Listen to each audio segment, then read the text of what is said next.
Previously on the Middle-Aged Mutant Show. I'm telling you guys, there is no way the Teenage Mutant Ninja Turtles Mutant Mayhem movie isn't going to make $1 billion at the box office. I guarantee it. Guys, I'm telling you, Blue Beetle will be the highest grossing movie, not only of the year so far, but the entire year of 2023. Mark my words. Guys, it is 1989 all over again. We got Michael Keaton back in the theater as Batman. We got Indiana Jones back. Oh, I am in hog heaven. There is no way that these aren't going to be the blockbusters of the summer. Welcome back, ladies and gentlemen, to the Middle-Aged Mutant Show. This is episode 10. We're back from our break. I don't know if eating crow even comes close to what we're going to have to do for all our bold predictions. We're gonna have to eat a lot of crap, just like all those movies ate it at the box office. Which these movies that all on paper made a lot of money, and yet they still stunk up the joint. I didn't know that was possible to make that much money and still be horrible.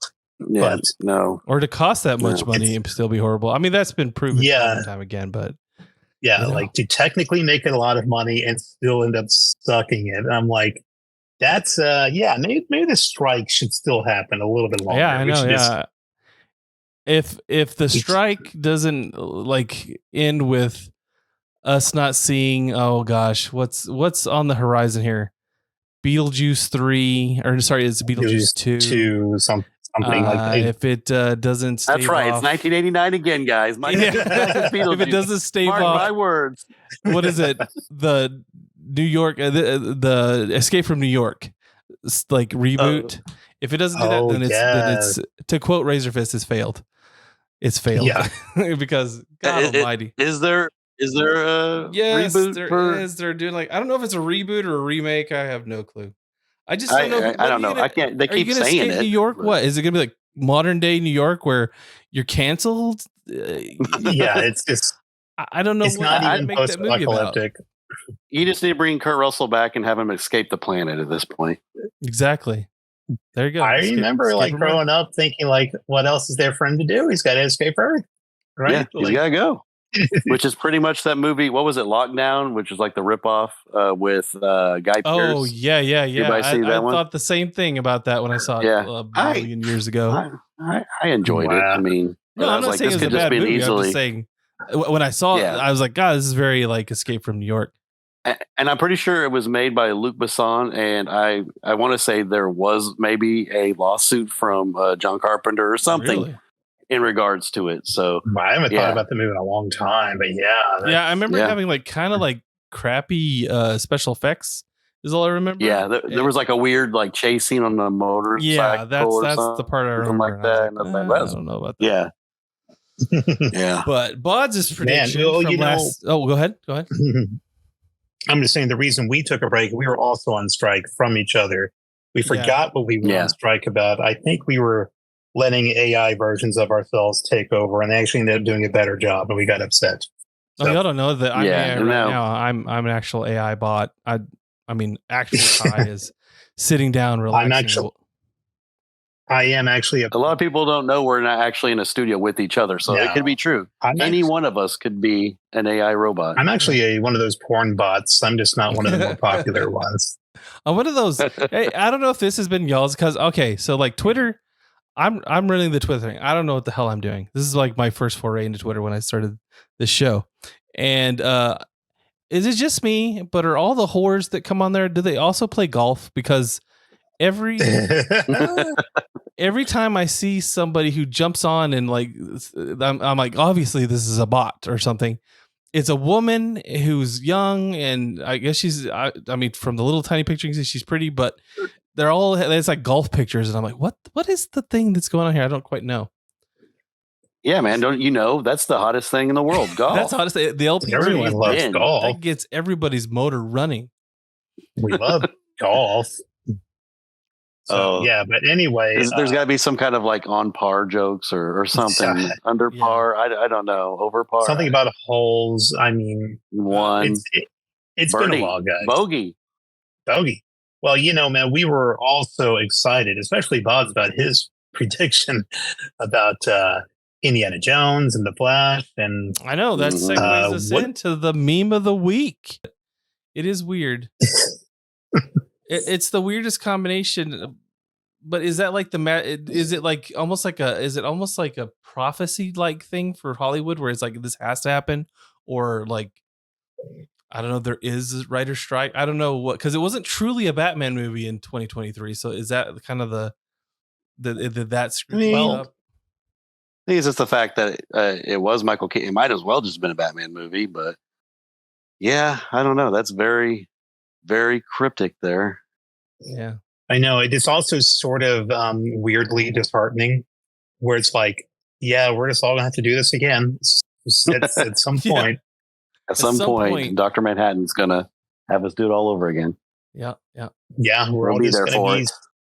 Eventually, we're all just gonna sit through the remake of Star Wars. That's probably going to happen eventually, and we're all just have to live with it because we can do nothing. It's emphatically been proven we cannot stop these people from doing anything that they want. So that's just the deal. It's if you try, they'll just buy their own tickets to the movies to reflect, to not reflect poorly upon themselves. They'll pull a what was the movie that did that?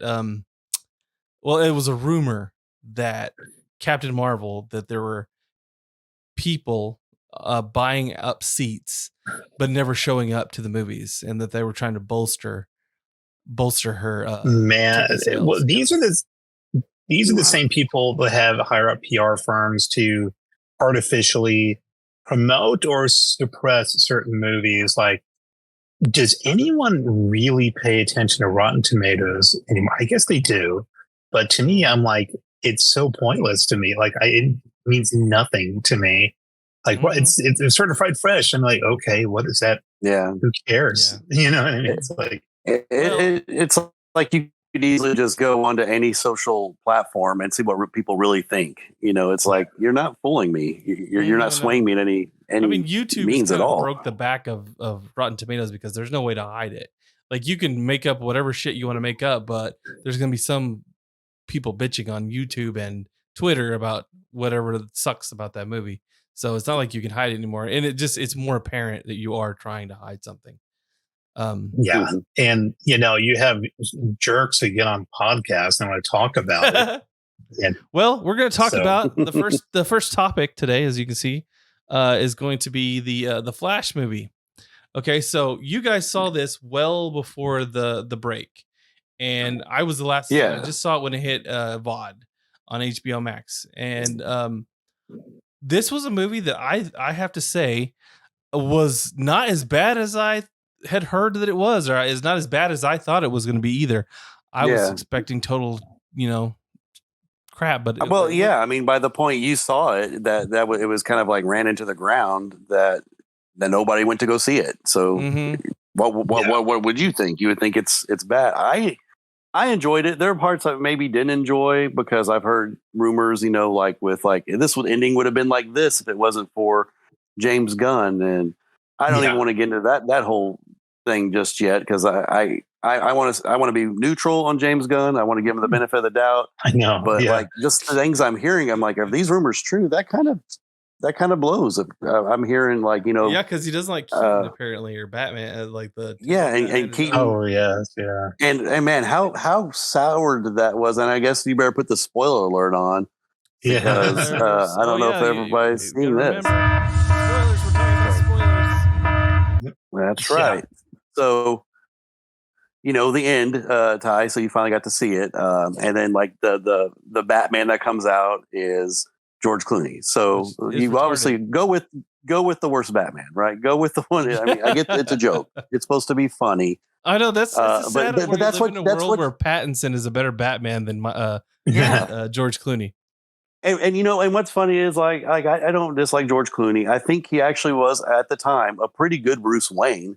I just don't think he was a good Batman. Yeah, he was just like I'm still being George Clooney, Robin. The thing is, I think so. I'm not going to argue that the movie Batman and Robin is bad, categorically a bad film. But you don't have to do that. I think that horse is like on the ground. I think it's under the ground at this point. You can't even beat it. You just be banging at the ground. yeah, like no one's going to be like, I'm not like an apologist for, that movie. However, I will say I'm sort of an apologist for George Clooney in that, was he not just doing what he was told to do? I don't think, you're right. I don't think anyone blames George Clooney for it. I think it's just the writing and directing is what did the movie. Yeah, I really believe like he did, Schumacher said, we're trying to go for like more campy style. And he's like, okay, cool. And technically speaking, I guess it in a very technical sense, sort of worked for that, but not really. Yeah. And the funniest part about the whole thing is how I believe Chuck Dixon got paid there, and the artist who created the band. I think they got paid nicely. Oh yeah. For I think that, he said on his podcast he actually got paid for that movie, or was it and the so video game? I can't remember because he was talking about he's made some residuals on some stuff that people didn't exactly think he would get it, but he's yeah, and I believe one was Arkham Asylum, and I believe you're right, it was the Schumacher movie. I believe that one too. And what's funny about that is that why did he get the residuals for? I don't know. He didn't really go into it. If I remember right, he just said that was kind of one of those areas where he actually made some money. And he was surprised himself.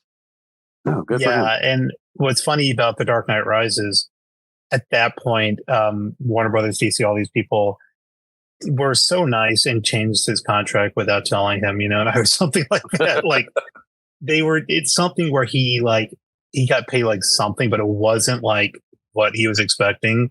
And I, don't know the ins and outs of these things, but I assume it's like anything where it's like you create something, it ultimately becomes the property of the entity that is DC or Marvel. Yeah. So you will get screwed out in the end, even though Thanos got really popular, Jim Starlin or whatever. No one knows who he is. I doubt him or his estate got any real money from that. Yeah. So the moral of the story is Kirby didn't get shit for anything. He died poor. Yeah. Most of those designs are his.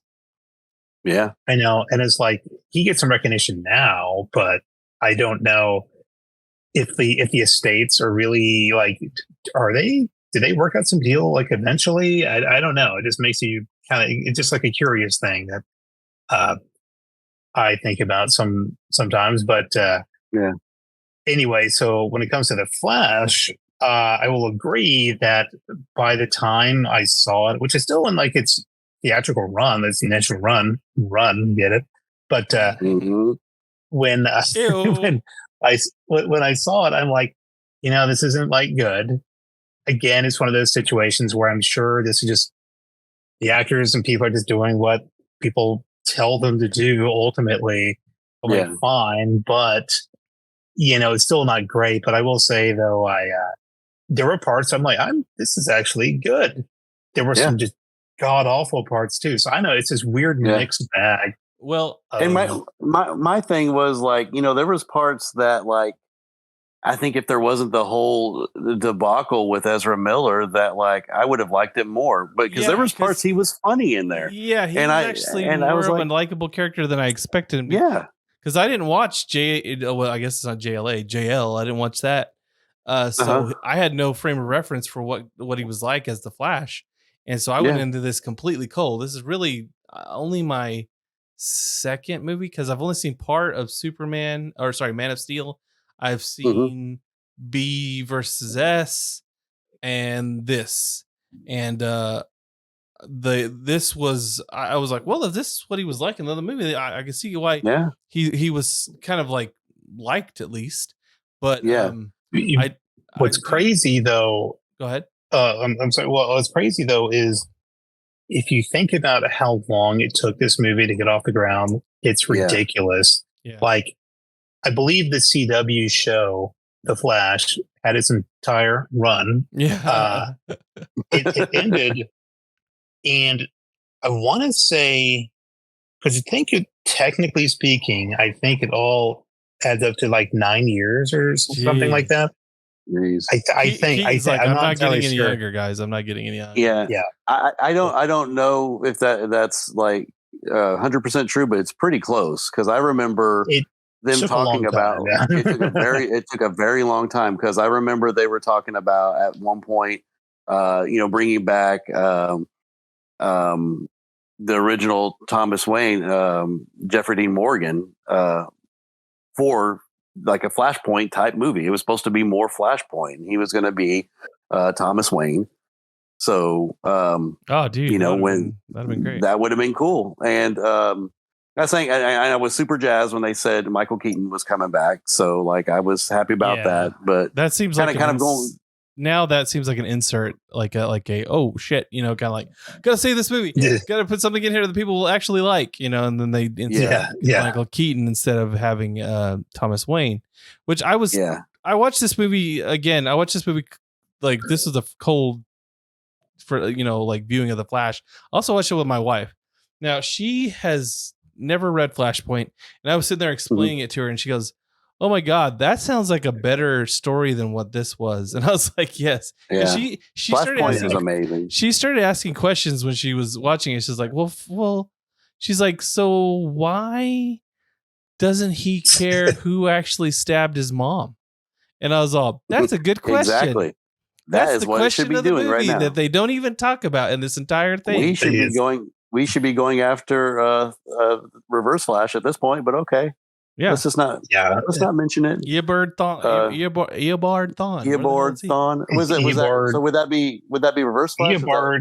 Was that Zoom? I don't think it wasn't Professor Hunter Zoom? Zolomon, right? It was Eobard Thawne, but it was Thawne. So is that Zoom or is that Reverse Flash? I get my Flash. I get him confused. Anyways, the bad Flash in yellow killed his mom, so let's not worry about that. Yeah, but that's her question. She was like, so he didn't, and she was like, he came back and like his dad, so it came back and he moves the can of tomatoes, and his mom never, his dad never has to leave the house. So the guy that was going to kill the mom just like never showed up. And I was like, that's the question. And it's the question that gets answered in Flashpoint that they're not answering here. Yeah. And just, and the other thing is like, so that doesn't make sense. And then because she's right. Because they don't have Eobard in there, now you have to have this other antagonist that I was like, okay, yeah, I kind of like the Dark Flash. Is that what we're calling him? The Dark Flash? I believe so. I believe it was Dark Flash. I think he was. He takes the part of Eobard, and he's like, I knocked you out of the time stream and created this alternate universe.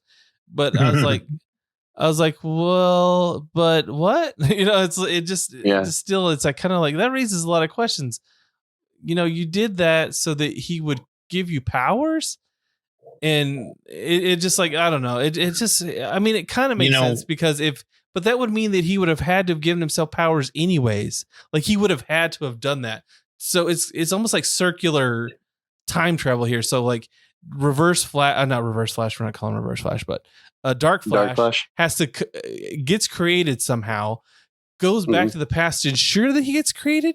Well, then what were the events that got him created in the first place? That's another question I had. It's just confusing to me. There was the weird part about the movie that I noticed is they seem to, I don't know if intentional or not, borrow a lot from the CW show, and who knows what's going on there. But like the music sounded similar to me. Yeah, some of the effects looked similar to me, and the whole Dark Flash thing, I'm like, well, this is just the Savitar season of the Flash, really, where it's just future Barry.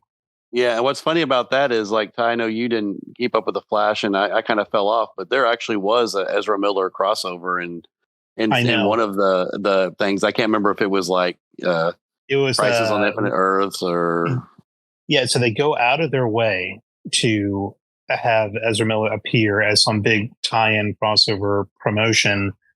And when it comes to the movie, though, there's like no love for the TV Flash. No, forget him. Yeah. I'm like, man, you couldn't have had a crappily CGI'd Grant Gustin or something. God, the CGI. I know. It's so bad in this movie. The times where it's like nothing but CGI. I'm like, oh, what? Well, did we step back into like the Xbox 360? Yeah, I was like, is this just what it looks like in Flashpoint? I guess things look like this in Flashpoint. So that's the thing is,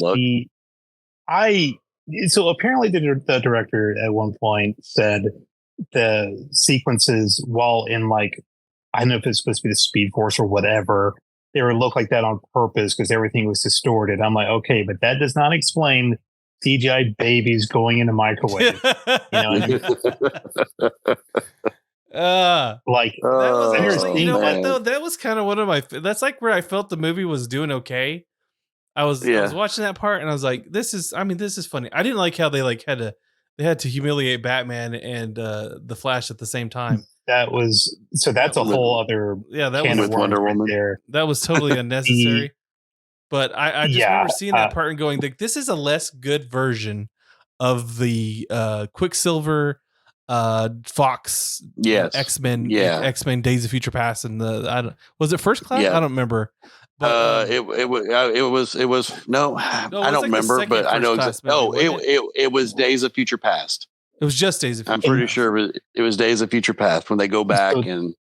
So 70s. That one sequence was better than like the entire movie of the Flash. It was everything about it though. It was like the music, and I mean the visuals were better, and it was just his own thing. And I feel like they were trying to riff off that a little bit, but just doing a poor job of it. And it's like it was funny how he was like going. You think he's gonna get the baby, and he's like, I have to eat, you know, and his eating is gotta power up. Just really creepy. But so what I really feel bad about is, so apparently the director said it's supposed to look like this way on purpose, like obvious lie. And I think this is the same guy who's going to do the Batman movie for them. So we're in good hands. But which Batman movie? The Brave and the Bold? The Brave and the Bold, I think. Oh man, that movie's so I'm like, well, I've heard some things, and I think these are things that are like the rumors of why they aren't going to exist now because of the James Gunn, takeover essentially. But apparently, we got stuck with the bad Batman at the end, George Clooney. It was supposed to be Michael Keaton at the end, and you were actually supposed to see Henry Cavill, Gal Gadot, and the girl who played Supergirl, and they were supposed to all kind of show up there at the end and stuff. And maybe they filmed something. I don't know. Rumor, maybe director's cut. We'll see something, but that got squashed. But the thing with Michael Keaton was, I doubt it, dude. You're right. Because what's his head has tightened up the reins on this so hard. I doubt he'll let any of that shit out. I'm sure he wants to look at all this in the rearview mirror and just do his. Not letting that out kind of made it the other rumor that there was going to be a Batman Beyond movie with Michael Keaton. That was something that I would have looked forward to. They watched that, but there was one more thing, and the other thing was that, that's a kind of a sad ending for Ben Affleck Batman. But apparently, kind of like one of the comics where he gets stuck in different time. When Darkseid killed him, and he ended up going through time and stuff like that. It was supposed to do a Batman movie where Ben Affleck Batman is out of time somewhere, not existing. But who knows? All rumors. Probably wasn't going to happen anyways. But who knows? You'll never know. We could have seen the weird Tezra Amok-Talk Batman. I can never remember the name of that weirdo. Zur-En-Arrh. Zur-En-Arrh. Yeah. Well, you call yourself a DC fan, and I remember Zur-En-Arrh. That's a hard one and I remembered Eobard Thawne. I should get some damn credit for that. I don't read too much DCs. I am doing more these days, but anyway, I do feel bad for these VFX artists who have to be so overworked. These people miss their families. I'm sure there's probably like birthday parties they missed and just life events, family events, family emergencies probably missed. Like, no, I have to CGI the ass on Ezra Miller because his costume is I saw that picture. It was horrible. Jeez, dude. Jeez. Is it necessary? It's like, so it's sort of like, it's like when these shows are bad, you feel like a Disney Plus show, like, oh, this wasn't as good as it could have been. You're like, well, did they run out of money or something? Like, no, they have the resources. It's just they give themselves this little tiny schedule to work with. And I'm like, don't you have like the power just to say, we're going to take a little bit of extra time on this?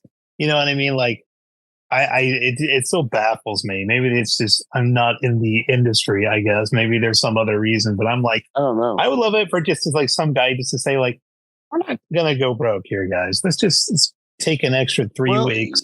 You know what? That may be a good point. Maybe there's something we are missing, because if you remember, like when Disney Plus came out, like the only thing it had was Mandalorian, and then it took forever for something to come out. But the first things that came out were good. I ended up liking Mandalorian the launch on there. I don't even remember. I thought that was. I'm pretty sure it was. I think that was the only thing they had really going for it. Yeah. At first, and then that was good. Obviously, they took their time on that. And then I think the next thing to come out maybe was like Falcon and Winter Soldier, and I enjoyed that. But after a while, they just started pumping things out, and maybe you're right. Maybe they're not giving enough time to. Yeah. So there's only so many VFX artists in the world, I guess. They're pulling them straight out of college, I guess. Yeah. Well, the thing is, like, they're probably very talented, but if you work them like 18 hours a day or something, whatever it is, and they have to crank out this major motion picture in like it's like a month, you know what I mean? It's sort of like it's going to end up looking. You're going to get, it really is. So that's why you're going to get dead-eyed Nicolas Cage as Superman. You're going to get dead-eyed Christopher Reeve.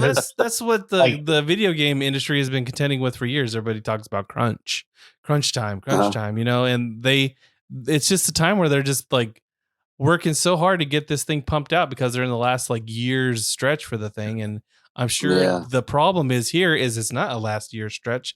It's like a revolving door of shit that's being pumped out, and they get shuffled from one project to the next, and they're just probably overworked and whatever. I mean, but that's the thing. You take this kind of job. That's the kind of shit you're gonna have to put up with, and that's why that's probably why they're unionizing at this time. And I'm telling you, that's gonna slow down everything, and I don't think it's gonna produce much better of a product either. Which is probably the saddest thing. Like, at the end of this strike, we'll probably still end up having these things that just aren't that great. It really is sad, because if you think about what is possible today compared to like when we were kids, because we're middle-aged mutants, that when the stuff came out, it's just like the effects were horrendous. Some of the things just weren't even possible. You're like, I can't even. Well, remember that can't even exist. If you'd see stuff like the original Fantastic Four, whenever they were doing effects for that, I mean, it's all like, you know, you're seeing like a bootlegged version of these things, but it looked like crap. And that's what we had to deal with. They just didn't have that kind of technology like in the 90s. They would have killed for it. They would have killed for it. Yeah. But now it's just like on any the cup, and so it's all shit piling out of it. Mm-hmm.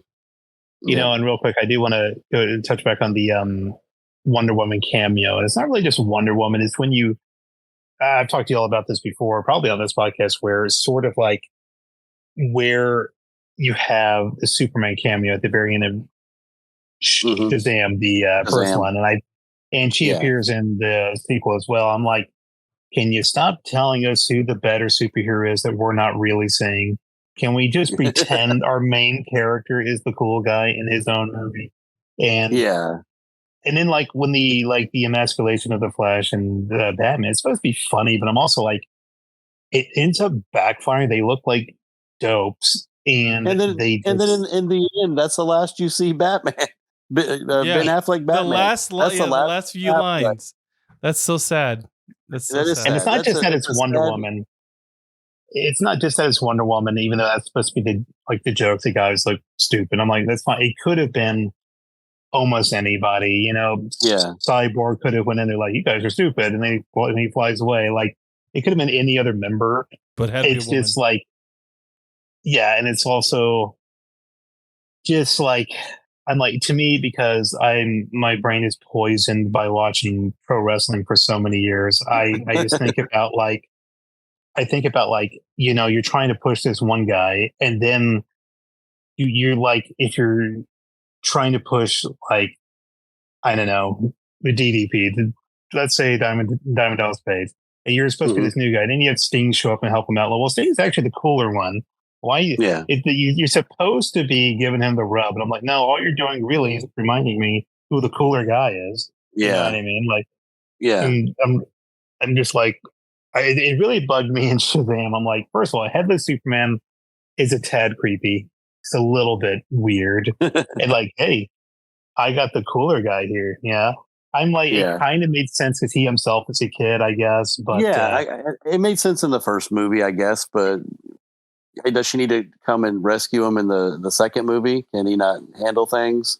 That's all it's like giving you. That's all it's kind of saying. That and he's it's not good enough. Like, and you could play with that. You can make that part of the story and make it endearing. But it's like, no, it's just here to Wonder Woman have her cameo look cool. Bye now. But at the same time, no wait, this goes back to us all the time, and you've said this lots of times. It's all like there's something going on, and it's like, hey, Iron Man, why don't you call the Avengers? Yeah. But so when it happens, we're like mad about it. Yeah, it's sort of like getting help. How dare he? I mean, like, you know what I mean. It's sort of. Well, it's a typical nerd thing to complain about whatever we get, but I get it. I get what you're saying. I mean, especially that is true. That is true. So it's sort of like, yes, I do appreciate the immersion of having the other characters appear, but I'm like, I also kind of don't. You also could think of like the end of Peacemaker. That's another good example. Where if it happens like a couple of times, it's fine. But it starts happening a lot. I'm like, okay, everyone is just that inept or something like that? Like, you have to have like it's like it's part of their charm that they're these lovable screw ups, but it's also like at some point they really do have to do something, right? Something on their own, yeah. And it gets to a point where that's just the whole deal with like all of fiction is like if the character ends up being too stupid, you stop wanting to watch entirely. Yeah, that's why like, I know the Love and Thunder. Yeah, when it's like Thor becomes too much of an idiot, you're like, he doesn't even want to play the character really anymore. Every time I talk to him, he's like maybe if they stop making me look like an idiot, I'll play the character. But it's not it's set in stone. It's like I liked I liked Ragnarok. I just feel like there needs to be a good like balance of him being a badass and him getting to be funny every once in a while. I mean, because when I read Thor, it never came off as overly funny ever. I don't remember. No, never. It never have. That's just I think that's something. That's just a Chris Hemsworth. Kind of. Well, is it Chris Hemsworth or is it is it kind of like a infection that started from the DC, the gun for the Marvel? Maybe, but I don't know. Side of Marvel, where he was like, "Hey guys," I remember seeing some pretty funny things, like where he was playing Thor. The little one-off things that the behind the scenes. What was Thor doing during this? Why wasn't he invited? And he just seemed funny. Like he seemed like Chris Hemsworth just seems like he's funny, and they'd let him do a little bit of humor and stuff. But you're right. And I know No H just said this too. It's like everyone's got to be a comedian in the Marvel universe. So you're probably right. And because like what's his head with Joss Whedon, Benedict Cumberbatch. Oh no, Joss Whedon's movie. If the two Avengers movies had a lot of jokes in them, so it might have like the genesis might be there, but I feel like after Guardians, it was like, oh, everything's got to have a joke. Like we're off to the races now. Yeah. And it plagued through like Star Wars for Star Wars humor, which has legit funny moments throughout all of the Star Wars saga. Now it's like I don't know, it just seems corny after a while. And I truly believe that the Thor Ragnarok became this comedy because the first two were kind of boring compared to the rest of the movies. And it's sort of like, what was the second one called? Dark Dark Universe, Dark World, Dark World. The Dark The World. Dark It was World. still wasn't like that bad. The first one was not. But that it bad. is just the Dark World is just the most. It's just kind of their movie I've ever seen. It's just it is stuff happens, and I again my wrestling poison brain makes me think of every time they come out with like a new big monstrous character doesn't really catch on. 3 months later, they're like dancing and stuff because they just didn't know what to do with them.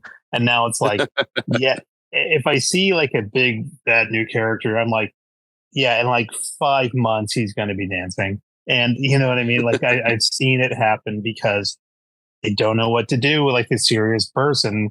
And it's just like Thor is like, I think it's a little bit of disdain for the actual like having to write about something you didn't create and that you find to be stupid. It's why they should. Maybe it's just me. You should be letting comic book artists write these movies rather than not comic artists. I'm sorry, comic book writers write these movies versus some of these people that are actually in Hollywood, because it seems to me they have such a disdain for the character that they have to poke fun at it and make fun of you for liking it so that they feel better about themselves. Which I'm like, well, then maybe you should be writing this shit. Yeah, you know what else? I think the storyboard should be done by comic artists. Yeah. Yes. Or not. I don't know. I'm not really, that's not a hard sell for me. Yeah. But what Ty said. But I was going to ask you guys a question. Now, like when I was watching the movie, I told my wife, I was like, I think I could improve this movie with a couple of tweaks. But I just wondered, did y'all feel the same way when you watched it? You're like, well, if I could have just done this. I feel that about every movie I've ever watched. Because I feel like I would have said, since they're clearly like diverging from Flashpoint, because I was like, I would have loved it if Michael Keaton. It feels like they didn't have to.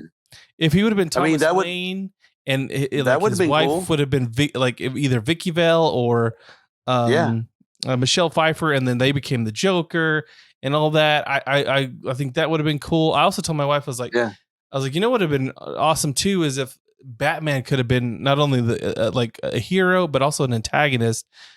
Because what's to stop him from wanting to get the Speed Force? He just got told by the Flash, hey, if you do this, you can run hyper fast. What's to stop a Batman from going, well, if I could run back in time and stop something from happening? This guy is just trying to get out of my universe, but I want to actually fix my universe and fix all these things that went wrong in my life. And I was like, that was to me, if you're not going to do the Thomas Wayne thing, I'm like, well, that'd be cool to have a Flash Superman that was like, Flash Batman, who's actually, that has to come to realize that he's actually the bad guy for one. And maybe I don't know. Yeah, he becomes the Red Death. The Red Death. But I don't know. I felt like this movie just needed tweaks. I really don't like the girl they picked to play Supergirl. I mean, it's not that she's not like a horrible actress. I didn't hate her. I just was like, I really wish this was Kal-El. I understand why they didn't do it, but also, why can't we get a blonde Supergirl and stay canon? That to me is an example of, I think that's rooted in the aforementioned disdain for the fans, let's just call it. Sometimes, and we know this because they've said in interviews and things like that, they purposely hire people who are not fans, who don't like this thing. They purposely do this. That kind of gives you already the mindset of, and I think that's maybe started with well enough intentions of, we want to reach a broader audience, so we're not going to be bogged down with like, well, you didn't read issue number 352 in 1987, so you're not going to understand what's going on. Like, I can understand wanting to avoid that kind of stuff, but I think the comic book writer is going to understand. You know what I mean? Yeah. Especially like the good ones, they're going to know, right? And also getting like, it reminds me of the Joker movie with Joaquin Phoenix, where it's like, oh, his makeup looks like the Joker's makeup in a comic book that came out like 50 years ago, like once. And, oh, but there actually was a black-haired Supergirl that one time. I'm like, so it was comic accurate. I'm like, you know what we mean. You're picking a random one. You're not picking the mainstream one, which is what it should be. And like, honestly, to Ty's point, it shouldn't even been her at all. It should have been Kal-El. So. Exactly. I would have been. But if you're, it's like, that bugs me to no end of like, oh, but he actually did that one time in this non-canon version of the character. I'm like, well, I also think if you're gonna have Aquaman and Aquaman and Wonder Woman in this movie, you can't have. You're about to say what I want. Yeah, you can't have them fighting the war that they're supposed. Yeah, like I told my wife, I was like, this whole thing with Zod, that's actually supposed to be Wonder Woman and Aquaman. I went all through it and told her everything. She's all, that sounds like a million times better story than what this shit is. Mm-hmm. And I was like, you were reading my mind. I literally was just thinking that. I was like, you have them both there. Why not do it? You know, like, exactly. Do what's in the damn book. The thing is, they don't have to be in the movie that much because Zod wasn't really in the movie that much. No. So you can't tell me that was the problem. This I don't know. This movie, I will say that I enjoyed it, but I enjoyed it with a lot of caveats. I was like, oh, yeah, this bothers me. It could have been a lot better. And like, Flashpoint is an amazing story. It is a really good story. It is kind of one of our like generations, you know, like new Crisis on Infinite Earths or something like that. You know, it changed a lot when that came out. When that happened, that it brought in New 52, and it was a big deal, and it was good. Yeah. And like the animated cartoon.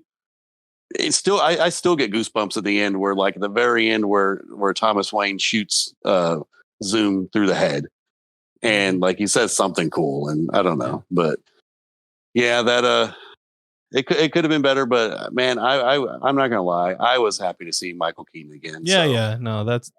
Keaton he was the star of this movie. I did enjoy him. Yeah, but I don't want to get. He should have ended up in the end. So. Oh yes, should have been him instead of George Clooney. That's all I'm gonna say. Exactly. Well, I want to talk to the audience for a second. We initially, the reason why we did this show is kind of like we're coming back. This is like we're cleaning house on like stuff that we talked about, but we didn't get to like finish talking about because we saw or whatever. And I didn't even get to use the new alert here. The old business. This is the old business is what we're going to call this.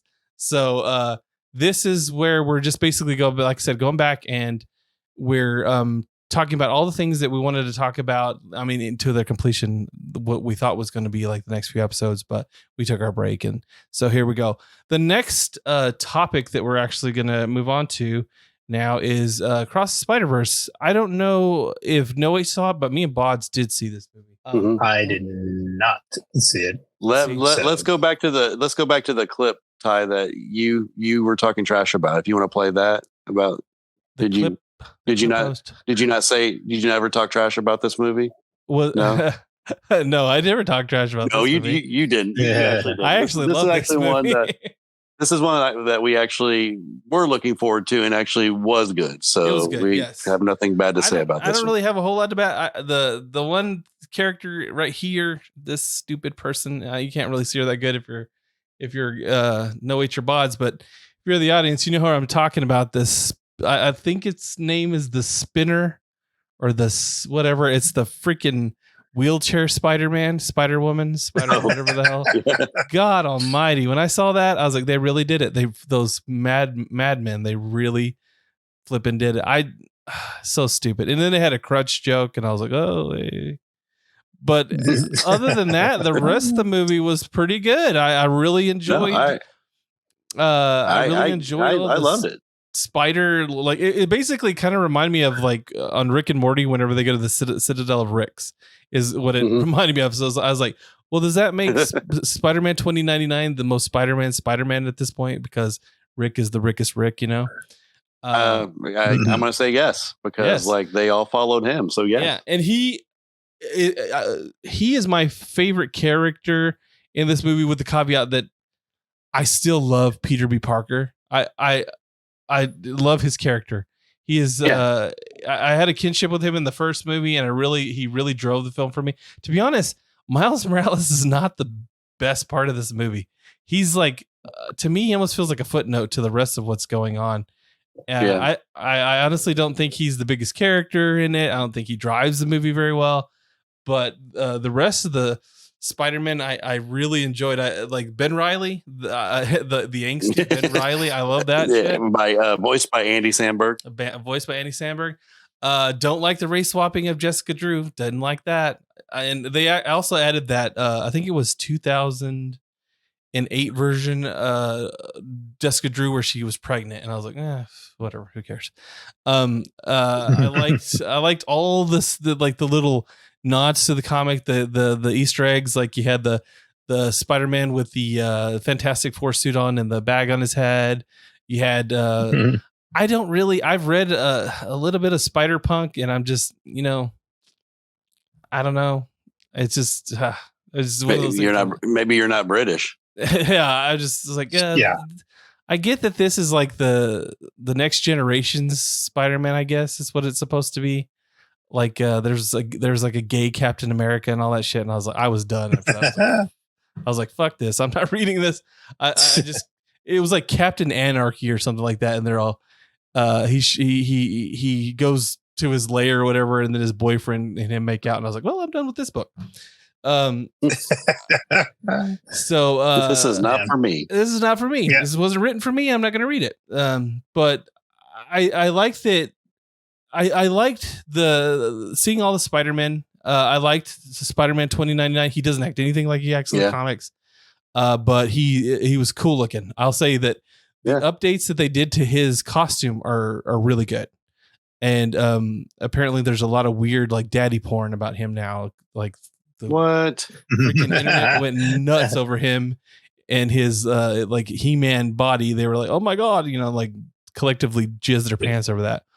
This is why we should not. This is why we don't ever truly get what we want. Because the second they do something to give Thoas a bone, they're making weird porn parodies of it.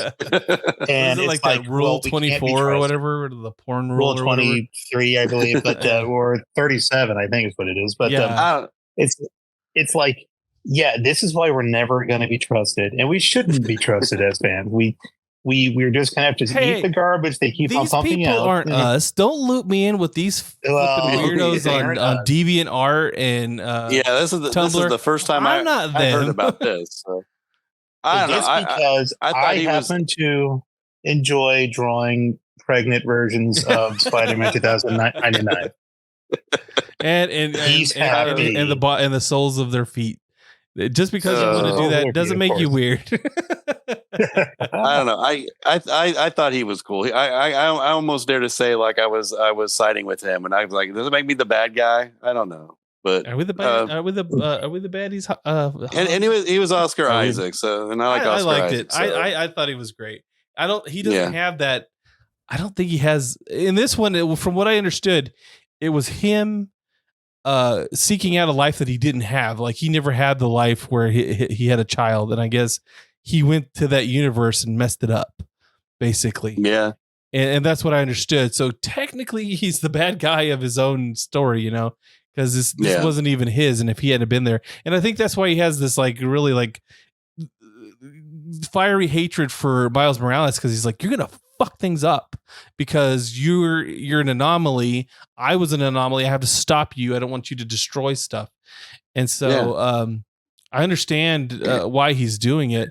So and then Miles is pushing a little hard back and, but it's like you wouldn't be Spider-Man if you didn't. So it's like, so it is as much as I understand what Miguel O'Hara is doing. It's like at the same time, it's like, but Spider-Man doesn't just stand by and just let that happen. So I get it. It's like, but I get the story. And man, did you think the movie was like you're like, well, the movie's not wrapping up and we're about at like 2.5 hours. Yeah, what's going on? It was long. I had no idea it was a two-parter. And it was getting. Oh, sorry. Yeah. I knew it going in. It was a longer movie this time. I will say the first movie is better than this one. This and movie, did you just recently see the first movie? Like, not too long ago. I saw the movie. Okay. So like, whenever we were doing the first season, I watched it and I remember coming on and saying, "Oh my God, why is across Into the Spider-Verse the best Spider-Man movie I've ever seen?" And I was like dead serious about that. I can't believe that this is better than any live action thing that I've seen.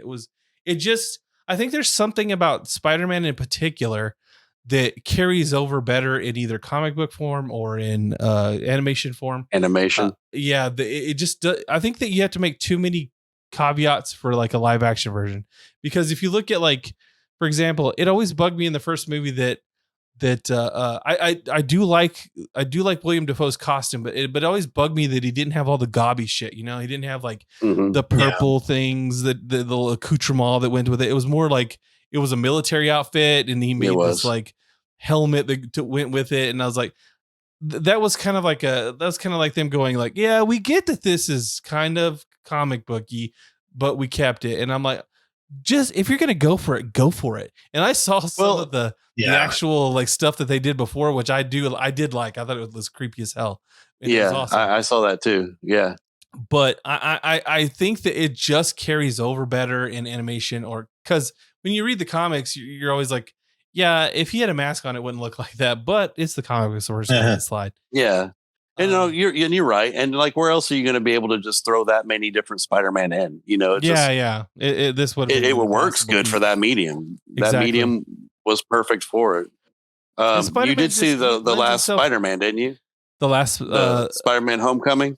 Yes, I have officially seen every Spider-Man, because for a while I was the guy who was like, after the Sam Raimi movies, then they immediately make the Amazing Spider-Man movies. I was like, I'm not watching that shit. I mean, I was kind of like really obstinate about it. And then whenever they did the Tom Holland stuff, I was like, yeah, I'll watch it. I mean, yeah, it's cool. And then I finally watched the Andrew Garfield, and I was like, oh shit. I was like, why is Andrew Garfield the best of the three Spider-Men? I don't understand what's funny is like he got a lot of crap. And like, I think it's just because you're coming off of like Tobey Maguire, and that's what everyone knows. And, and to be all honest, like if you look at him, like, that's what Peter Parker should look like in the comic books. I think he looked the most like a Peter Parker from. My Peter Parker is like the '80s Parker and stuff. Yeah, it depends on what era you're talking about. If you're talking about early Peter Parker, where he's like very nerdy and skinny, like you're talking like Steve Ditko era versus John Romita era, I would say that you're probably closer to a John Romita era, but he's still skinny. He's like, he kind of skates the line between Ditko and Romita. Like he has that kind of like.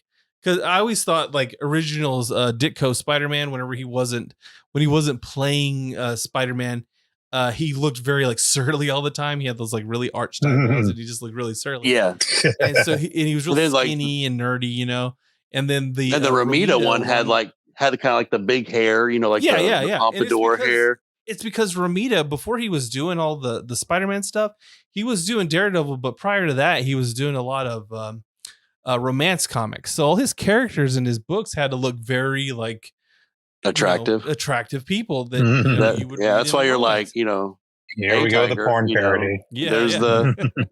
That's where you get, the sexy, Mary Jane. Sexy Mary Jane. Everybody's because before that, I mean, you wouldn't have gotten that from Ditko, because Ditko wasn't really known for that.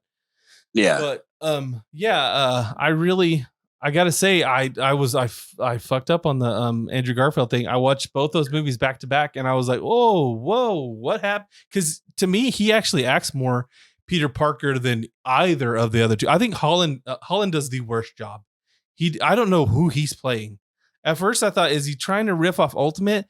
But as you read Ultimate, you're like, no, it's Andrew Garfield that's riffing off Ultimate. They pull lines directly from Ultimate Spider-Man, and he delivers them like they did in Ultimate Spider-Man. And I was like, wow, it's this really great like melding of two universes here. Even the way they portrayed Uncle Ben is more, I mean, he wasn't extremely hippie, but the Ultimate Spider-Man was kind of a hippie version of Uncle Ben. And that's kind of what you got with the Andrew Garfield Spider-Man. And I guess I just always assumed Tom Holland was playing like a high school Peter Parker.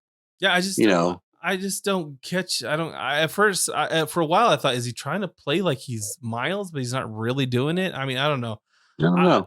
Maybe just doing his own thing. As I go, the only thing about the Tom Holland era's trilogy, the only performance that really bugs me is Zendaya. I think she's so wooden in every one of those movies. and I don't really understand like her as like a character, like to the point she's where playing a bitch. That's all she does.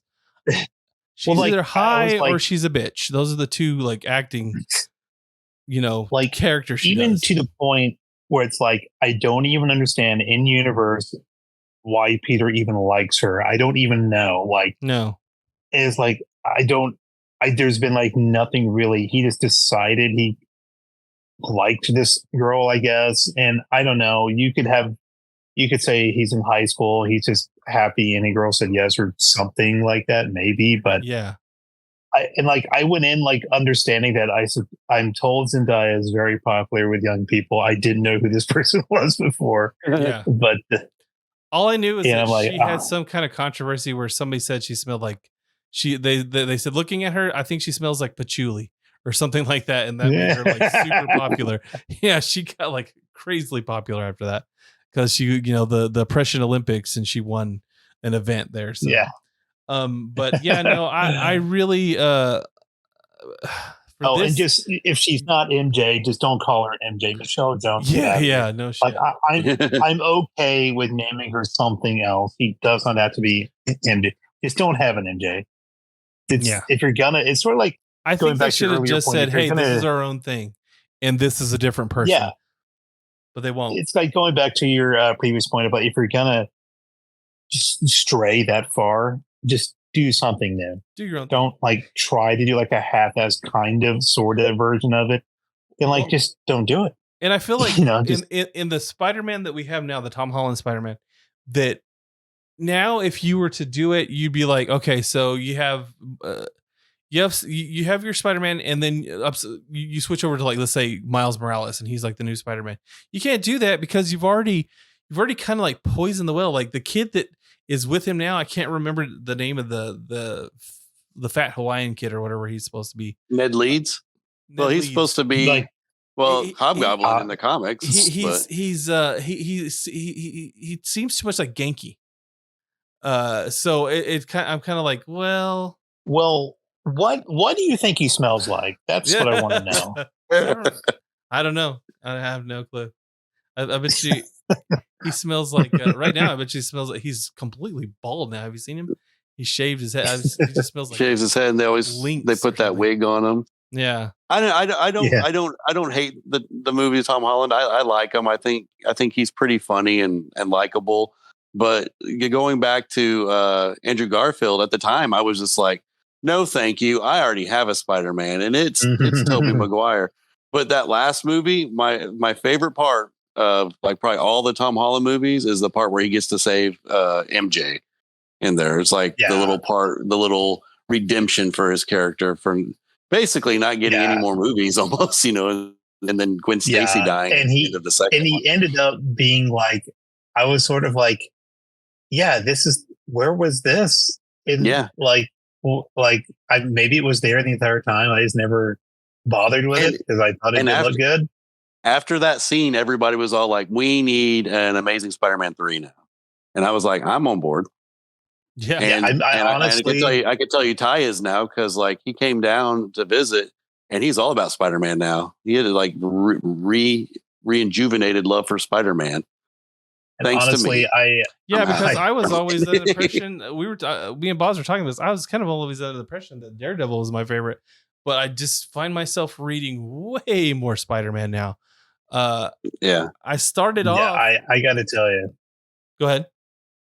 I got to tell you, I could, as much as I thought the Amazing Spider-Man 2 was not good, I'd rather see the third one of those than a fourth Raimi Spider-Man film, which is controversial, which may be controversial because everyone wants to see that. But I'm like, honestly, once I saw Spider-Man 2, I thought, I don't like the direction this is going. And then Spider-Man 3 happened. I'm like, this is what you think Venom is, huh? And so I'm just like, I was like, well, I remember when I watched 3, it kind of felt like an end to a trilogy. I remember Harry Osborn kind of became a bad guy, but then at the very end, he kind of, went back and helped Peter, and they, I don't know. I felt like that's a good ending. I'm with you. I'd rather see an Amazing Spider-Man 3. Yeah. If I could have a magic wish. if I could. I would use it for something else, of course. Yeah, I wouldn't waste it. I would hope that you would like. I wouldn't waste it on that movie. No. I can tell you, I wouldn't waste it on like world hunger or anything like that. Yeah, no, nothing like that. Nothing like that. All right, so let's move on to the next topic, which Noah is probably going to have the most say about this. Mr. James Gunn, in the new DCU. You told me you had some thoughts about his Twitter, his shenanigans on Twitter with why he did this or why he made that decision, especially regarding, like, I guess, Henry Cavill. Well, so it's funny that Henry Cavill's been trying to be Superman for like a long time now, apparently. But I didn't let the man be Superman already. I didn't know that he was one of the people like on the finalists even before Returns came out in 2006. That's crazy. So I'm like, yeah, I'm like, wow.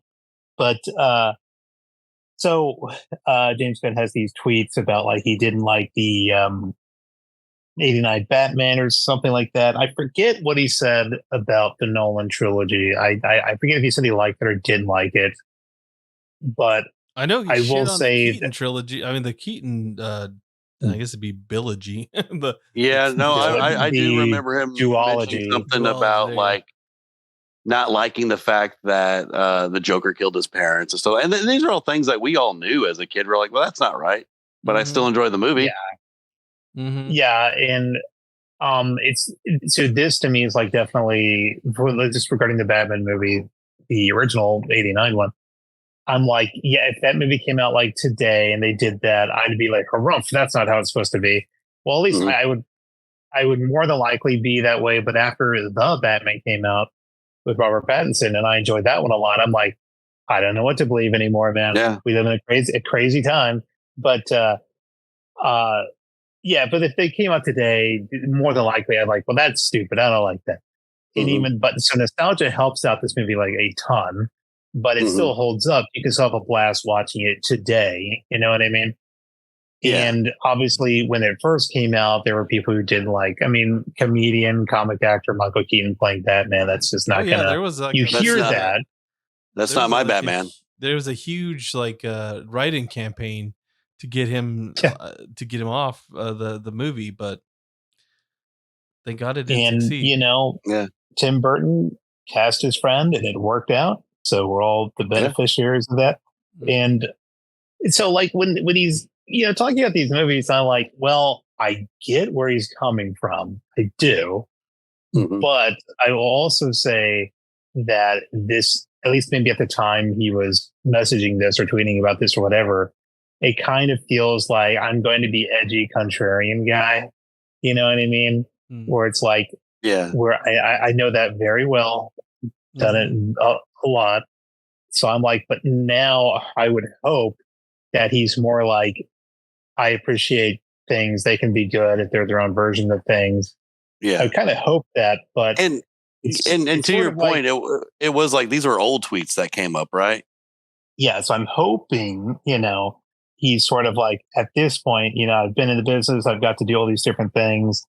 I can see now why people like this, but he can still stand by his opinion, but he can just, it's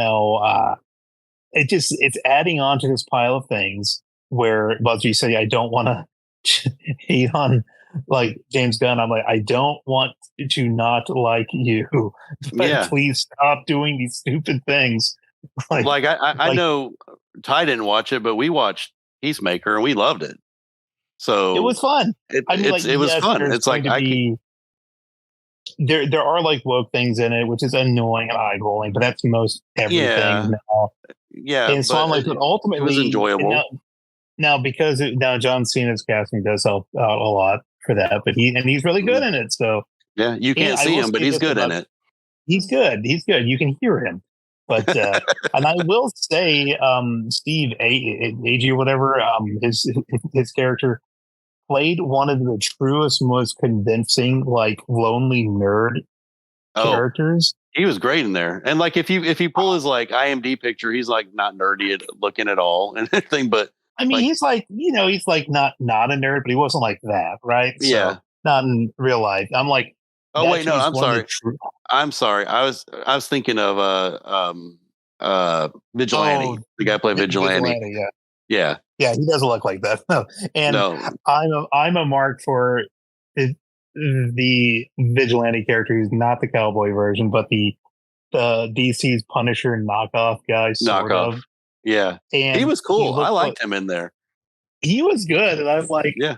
Oh, I'm just such a fan because he has his evil sphere goggles on. He looks like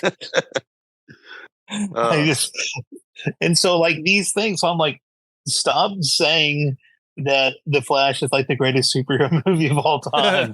Like you shill. Stop saying this. So it's weird him saying that, which it has 89 Batman in it. Yeah. So, but that also brings me another point. Is it 89 Batman? Was there an Eric Stoltz Back to the Future in 89? Yeah. I don't know. No. True. Yeah. So, I don't know. My wife was like watching that. She's like, "This is like hell. It's like, it's all the bad things." It's like, what was the other stuff they had? So they had Eric Stoltz as Marty McFly. Yeah. And then there was Top Gun, and it was Kevin Bacon who played Maverick. And then trying to think, there was a third one where they were. I can't remember what this. Yeah, I can't remember. But I remember they first really mentioned that, and I was like, "Oh!" And then they had when they said that, yeah, they had the gay sex scene on there, and he's like, "What? Like, what happened? What?" I just remember when they mentioned Eric Stoltz, and I knew the rumor about that, and I was like watching the movie, and I like leaned over to my son, and I go, "Uh-oh, they're in the wrong universe." Yeah. But it's like across the Spider-Verse at the end, whenever he was like, "I'm going home," and no, and I was like, to the wrong place. No, you were in the wrong place. Yeah, it was a summer of going to the wrong dimensions here. Exactly. Everybody acts like in the cinema world. Everybody said they're like, "Oh, I was so confused by that," and I was like, "No, it's said on the freaking spider that bit him." And Miguel O'Hara said, "Yeah, you're not supposed to be here." So you're an anomaly. It was going to take him to the universe where he was that the spider was from, and so yeah.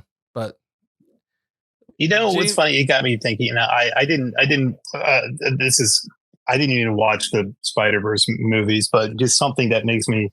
You said that Miles Morales. There's not a lot of talk about him. You're talking about every other character except like the main dude, right? No, yes, that's exactly correct. And it's sort of like it just strikes me as another case of boring main character itis, boring main character syndrome. And what makes me think of that weirdly is Buffy, where Buffy and the Vampire Slayer, Buffy was always like not my least favorite character, but I was always more excited about the other characters on there. And she I remember how cool the All Xander episode was. Do you remember that? Yeah. Oh yeah. The Zeppo, I think it was called. That's what it's called. Yeah. And it's sort of like, and I feel like the main character has to have this weird balance where they can't be too much of this, can't be too much of that. So they kind of have to stay in the middle, sort of a lot of the times. Where like, well, they can't be something too stupid. They're the main guy, but they can't be too evil. They can't be too corny. They have to be just straight down the middle for like a lot of these characters. I'm like, I feel like it's a hindrance sometimes. Yeah, and I feel like on top of that, you have to make sure.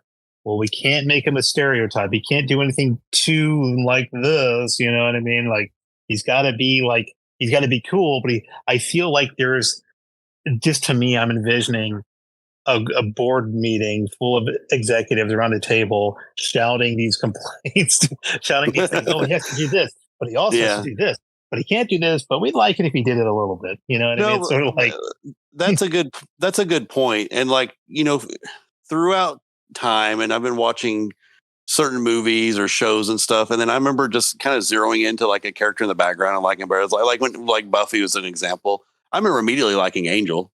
I was like, man, I like you better. I'd like a show all about you.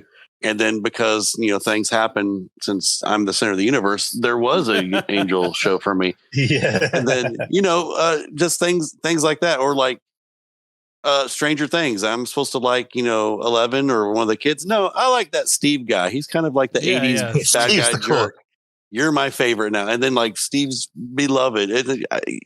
That's the thing is like you let these side characters do more and express more. And, maybe some things are okay or not okay, but they don't have to walk a certain line and you just like them better. Maybe you relate to them better. Like Star Wars. I liked Han Solo better than I did the Jedi. Yeah. I don't know. It's just, I guess, you find something more, I guess, relatable in other characters. Yeah. I don't know. Well, what's funny, speaking of that, okay, so like that's kind of a hilarious segue into the next topic, which is The Witcher, where you actually like the main character so much, but he feels like a background character. Especially yeah. So Bod, take it away. You're the one who's the Witcher aficionado, at least of the TV show. If you could just tell us what you thought of it, because I gave up after the first season. And as well you should have. But over the summer they released season 3 of The Witcher. And so I know, Ty, you've watched the first season, which arguably was good. Like they maybe didn't cast people exactly how they wanted or, the fans wanted and stuff. But all in all, I thought the first season was good. And then we had a huge break because of COVID. And season 2 came out. And the first episode was amazing. It was basically it was based on the short story, A Grain of Truth, which is basically like the Beauty and the Beast story. And it had, I can't remember the actor's name, but he was in Game of Thrones. He was the wildling that liked Brienne of Tarth. Oh, okay, and so he played the Beast in there. First episode, season 2. Pretty good. It was really good. And then the next episode, they just start throwing canon and whatever happens in the books, like out the window. And arguably that was based on Blood of Elves, which is kind of a hard story to adapt, like to do an adaptation of, just for the fact that like not a lot happens with Geralt. So he does become the background character of his own story because it starts focusing more on Ciri and the prophecy of her being the child of the elder blood and all that stuff. So they started going off into crazy tangents and I was just like, I don't know if they can recover from this. And then they were doing the next season, which was based on the book Time of Contempt, and that's where we are in season 3. So for season 3, at this point, everybody knows that Henry Cavill's not coming back for the next season and that he's going to be replaced with Liam Hemsworth. So is it actually going to be? Is he going to be playing Geralt, or is this a different Witcher? No, he's still going to be Geralt. From what I'm trying to glean from other creative, I guess, people on the show, they're kind of saying there's stuff that is canon, that this is going to be in the books, or there's kind of a meta talk in the books. And so what I think they're going to do, and this is just what I'm gleaning from this, is at one point in the books, they mention the writer Andrei Sapkowski says something about like that these stories were told and like maybe all the facts aren't exactly correct, or basically this is a story being told. And so maybe they just pictured him looking like Henry Cavill, but he really looked like Liam Hemsworth. Oh, I don't know. I kind of thought like, what was going to happen. Hey, Sapkowski, can you come in and save us here? Because we really fucked up and we fucked off the main character. Yeah. What I really thought was going to happen was because at the end of Time of Contempt, he gets the crap beat out of him by Vilgefortz. And I thought they were just going to go like, well, we tried to fix your face the best we could here in Brokilon. But no, they go through that in the end of the season, and he gets another cool fight scene, and they all walk off into the sunset pretty much. Isn't it that the sorceresses can't they? Isn't that kind of the thing? Because what was her name? Yennefer had like a really jacked up face. Yeah. In the beginning of season 1. That's another great point, Ty. Yes, they literally could make you look like anything, and that goes for all the sorceresses that were casted this season that people have problems with, because they don't look like anything like what's even described in the source material. Mm-hmm. And so I know a lot of things were like, people were talking about race swapping and stuff like that, and they are described in the book. And I mean, it's supposed to be like a Slavic Polish story. And literally one actress was Polish, so she looked probably the most like how the sources are described in the books. But yes, to your point, yes, they can make themselves look like anything, which is supposed to be, appealing to kings and to counsel them and just to do it. They can look any way they want, and some just don't try apparently in this universe. But I won't go too far into that. But it's got me. Real quick, it just got me thinking about Ahsoka as a weird tangent. So Ray Stevenson passed away in real life, right? So he won't come back. We know that, but I think it wouldn't be cool if they got Ray Park back, or would people be mad about the Ray swapping? I'm so mad that the freaking soundboard doesn't work right now because I would have shot that right we there. Need the rim shot. Damn, I gotta fix this echo crap, and then we're gonna have that. That is a good point though about people like remembering the story. That's actually a cool idea. I really like that. However, the behind the scenes stories make that so irritating though. Yeah. And it's pretty much no one said it. I mean, straight up said it. Henry Cavill, I think he's just too respectful to mention anything. But I remember reading an article like in 2020, just talking about how excited it was for the season 2 to come out. And he was like saying, I will play Geralt for 7 seasons to adapt all the books because I love the character. And he's the only way I will stop is if they deviate from the source material. And in season 2 they did, but just to be perfectly frank, season 3 did a lot better job with the adaptation. There was a lot of things in there that was straight from the books, but I think it was just too little too late at that point. So, well, he already got the Amazon check in the mail, and he was like, well, fuck this. And he's like, I'm going to go do pulled his wig off, dropped it on the ground, and walked right out there. He's like, okay, you're not going to. How cool is that for him to be in such a position where he's like, I don't have to do this, but they're doing it the way I like. So peace out. He wants to do it right. I mean, that's super respectful. The fans respect that. Everybody's like, hey, keep him, drop the showrunners. Because no shit. The showrunners are just putting their own. Isn't that kind of what he's doing with the whole Warhammer thing? Like, he's going to Amazon and he's going to be a showrunner. The showrunner. I don't know if he was going to be an executive producer or what he's going to be, but I was like, it seems to me that he went for the creative control this time because he's already made the first mistake. He let somebody who has disdain for the source material, run the show, and she said he was annoying because he was trying to. And I would argue that Zack Snyder has disdain for Superman. Sorry, Snyder heads, but I watched these movies and I'm like, someone who doesn't like Superman made those movies. That's just my opinion. But he has like a super hard on for Batman. That's his problem. He's like, I gotta Batman everything. Yeah, there's that whole thing we've always talked about, that everything has to be Batmaned up. It doesn't. Superman can be Superman. I like him as Superman. I think he was a good Superman, but they did try to Batman it up. They tried to mute everything with the colors and make everything darker and everything. But so, as far as he goes, he's good. Cavill's been through the ringer. He's been through the ringer with these things. It's like, so no wonder. And he's like, I'm an in-demand dude.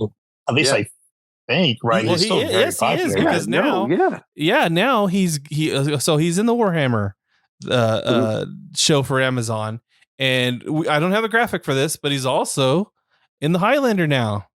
Yeah. And so, as you're a good swordsman, I guess you could be in Highlander. Yeah. So as a huge Highlander mark, I am cool with this, but you read these different things, you don't know what's true, and they're like, it could feel like a prequel because it would not be the actual like 1-to-1 events of the original film, and so that means they may not have like a Kurgan-esque character, which is good because you would have to have the freaking Predator or something be the Kurgan, because I'm like, Henry Cavill. Henry. I don't know. They could wasn't it played by like was it Clancy Brown in the first movie? Clancy Brown played. He's still alive. I mean, he's pretty tall. Just bring him back. I'm so old. I'm so old. Be doing my Mr. Krabs voice. My immortality kind of ran out, guys. So you talk about like Cavill's a dude who wants to stay true to the source material, which I really appreciate. And I feel weird saying this as a huge Highlander fan. I'm also like, yeah, this is one that if you want to deviate, I think I'd be fine, because Highlander has been its own worst enemy for so long. Well, I'll say this. Yes and no. It's like Highlander, the first movie, amazing. Get some Queen in there. I'll be happy with it. But if it's anything like the show, I'm all in. Yeah, Boz was love the show. Man, yeah. I know you did too. I think that's how we became friends, honestly. I think we just started talking about Highlander.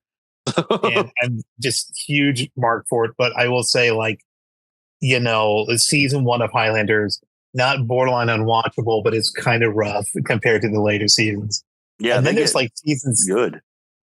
And then like season 6 is like kind of like, will this one be the spinoff? Will this one be the spinoff? Like, yeah, it was rough getting through those. I in a rewatch I did not too long ago with forcing my poor wife to watch all these.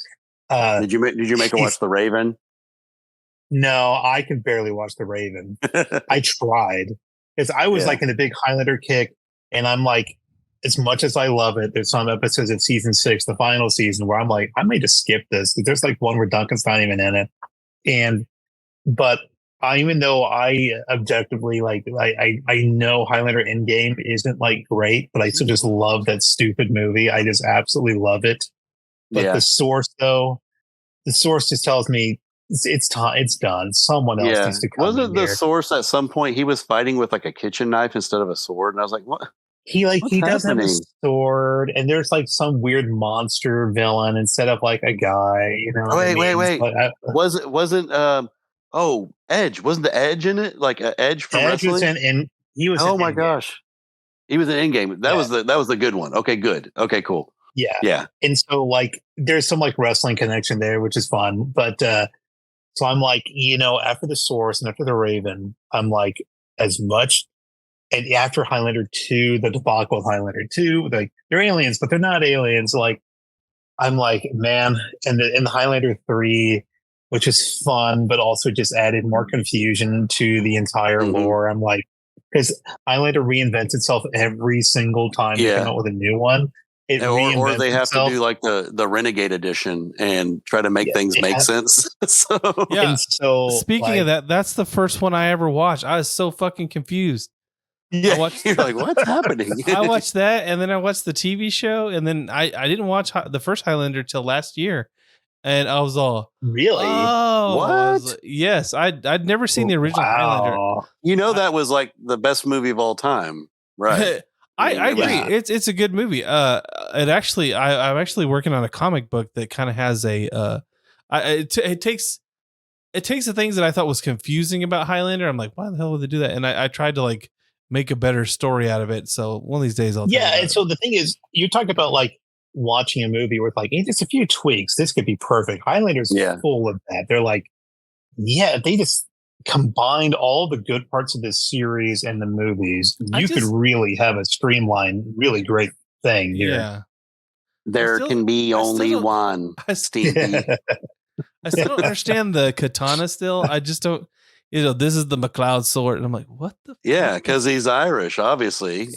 He's Scottish indeed, but he was given the sword by Mr. Christopher Lambert. So the French Christopher Lambert, who's Scottish, was given a katana blade from a Scottish Spaniard.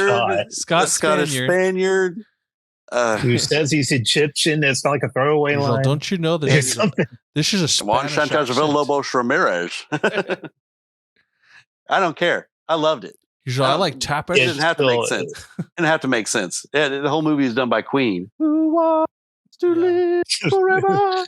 It's so good. I still love it so much, and I love the series so much. I would love it And like the John Wick people who are making this movie, I appreciate that they said they're borrowing things from the series. I'm like, yes. I like that.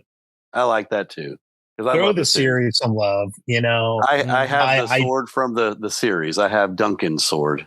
I really want there to be some type of, can we get Agent Paul's like a cameo appearance? That's just, you know, that'd be what cool. I would like.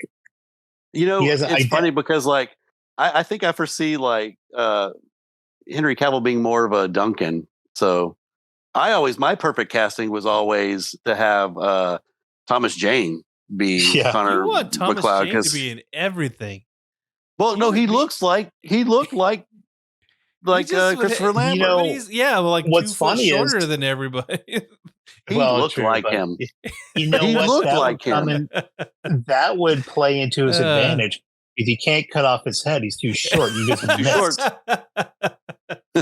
Like, where are you? Like, it just keeps ducking. There can be only one. Missed. And so, missed. But what's funny is, so on my TikTok, I made a video for this, and crazily, most of my TikToks, they're kind of like so as far as like the views go. For some reason, I made this Highlander video. Like, it just, lots of people decided to like it. Didn't hang around too much to see my other stuff, but they liked that one. And so the video is about, you know, Henry Cavill playing Highlander. One of the people who were nice enough to leave a comment mentioned that Thomas Jane should have played it. I'm like, yes, someone else. No, we got who was that? It wasn't me. It was Bod's. Was it me? It had to be Bod. I don't know. Doesn't sound like something I would do. He looked like him. You know, what's funny is, so there's a lot of people commenting on it, and it was actually a cool little like insight into like the general consensus. And you'll get some people like, this is horrible, leave Highlander alone. But a lot of people are just down for it. They are just so like, well, after everything that came after like the first couple of movies, I'm sure, because it just seemed, from what I've seen after Highlander 2, or if you watch on Amazon Highlander 2, it's like it just gets worse and worse. It's like progressively worse and worse. I at one point, is it 2 that had Mario Van Peebles in it? That was 3. Yeah, that was 3. That's the last one I saw. He was the sorcerer, right? I think that's what his name was, or something like that. It just seemed to get so weird. He was frozen at the time, so that's why the quickening didn't happen. But it's sort of like, well, you kind of established that it was. The thing is, they screwed themselves over the first movie by having Connor win the prize. I won the prize. I've beaten everybody. I know everything. It's sort of and then it turns out Mario Van Peebles was just frozen. So okay. So and this is all, and just to assume, even just to get to Mario Van Peebles being frozen, you still have to ignore a whole ass movie that happened before it. And then how do you ignore that? Well, they were all aliens from the planet Zeist. But hey, to make it less confusing, we've included time travel. So here you go. So I like it's so like you see all these things, and it's sort of like every single entry is super confusing if you don't like obsess and devote much of your life to it, like I have. But just going in cold, you're like, but wait, how? Huh? You know, it's like Highlander is really what it should be, because you're asking yourself like, huh? I'm just glad Ty watched the first movie. I enjoyed it. I just like now I said, that Highlander tattoo you have makes sense. Yeah. I mean, I'm one of those guys that'll just do it for no reason. The thing about the new movie coming out, it's got a lot going for it, because for one, like, it's got a lot of nerd cred already built in, because you've got Henry Cavill, who nerds love him. He is a pretty good swordsman after Witcher. And then you got Chad Stahelski, I believe it's pronounced, from John Wick, who hasn't made a bad John Wick movie. So, I mean, I just hope it's not like, I hope it's not like, because it's so John Wick heavy, you have Connor McLeod. I'm assuming he'd play Connor. And you have Connor McLeod like ditching his sword for a gun. Hey, this is way better. Like, he just blows someone's head off. He MacGruber's them. Yeah. I've been using these stupid gadgets all this time. This is way better. This is way better. I have to carry around like a whole sword. I have to wear a trench coat in the middle of summer. I'm sweating my ass off just to hide this stupid. He did look like a flasher in the first movie. I was like, oh yeah, he's wearing like white Nikes and like jeans and gloves, and then a trench coat. Is like he had the 80s style going for him, that's for sure. He looks like he was going to open the trench coat and be hanging brain. I didn't. Yeah. I absolutely loved how he was like, I don't know, supposed to be a sex symbol. He looks homeless and you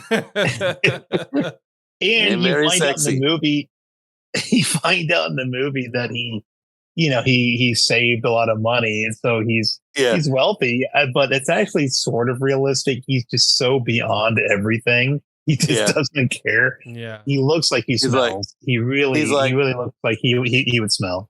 He looked like I don't bathe. I just walk around in a trench coat. I just hang out in parking garages, going to wrestling shows, watching what was the Fabulous Freebirds and stuff. Yeah, you're just watching this like wrestling show, but here comes the TV series. You have swab. Yeah, he's all. He literally. I watched that show. Ladies, and Ty could attest to this. There was a magazine around back then called what was it called? Ty, the magazine where all the fancy like Duncan McLeod clothes were, the International Mail. International Mail, yes. And I was like, oh man, these guys are super. They got it. They know how to dress. They dress like Duncan McLeod. I love how classy Duncan was, at least for the time. He was, man. Yeah, he was.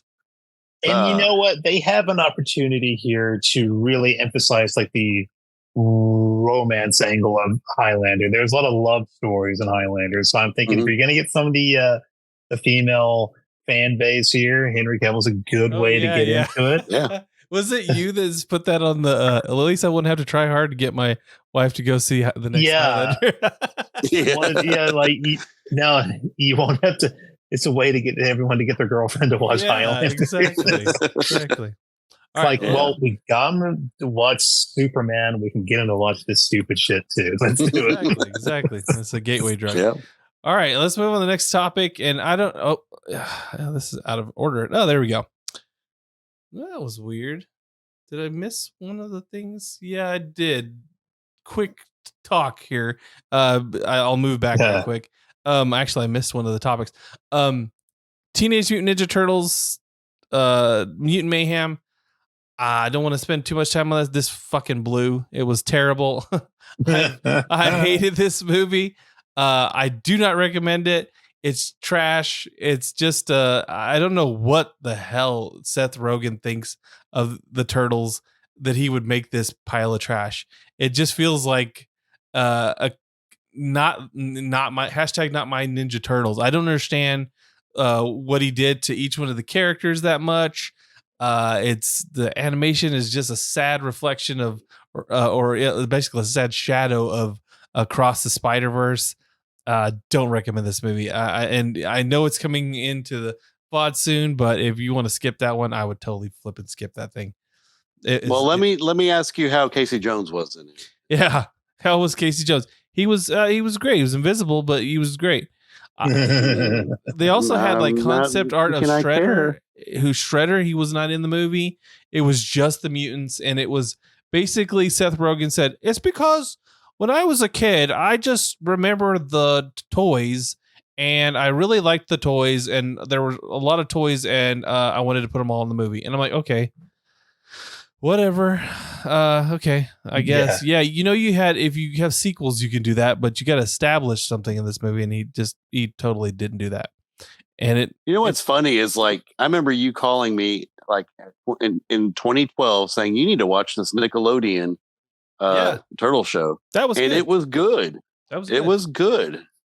It followed maybe the comic book more than anything, honestly. Like some of the weird off stories with the Krang, being more like the Utom, where they're like there's a bunch of them, not just one Krang, Oh yeah. And speaking of that, Baxter Stockman is in this movie. But he's not like the Fly. He's like in the comic book where I don't believe in the comic book till they started splicing in the actual cartoon elements that he became like the Fly.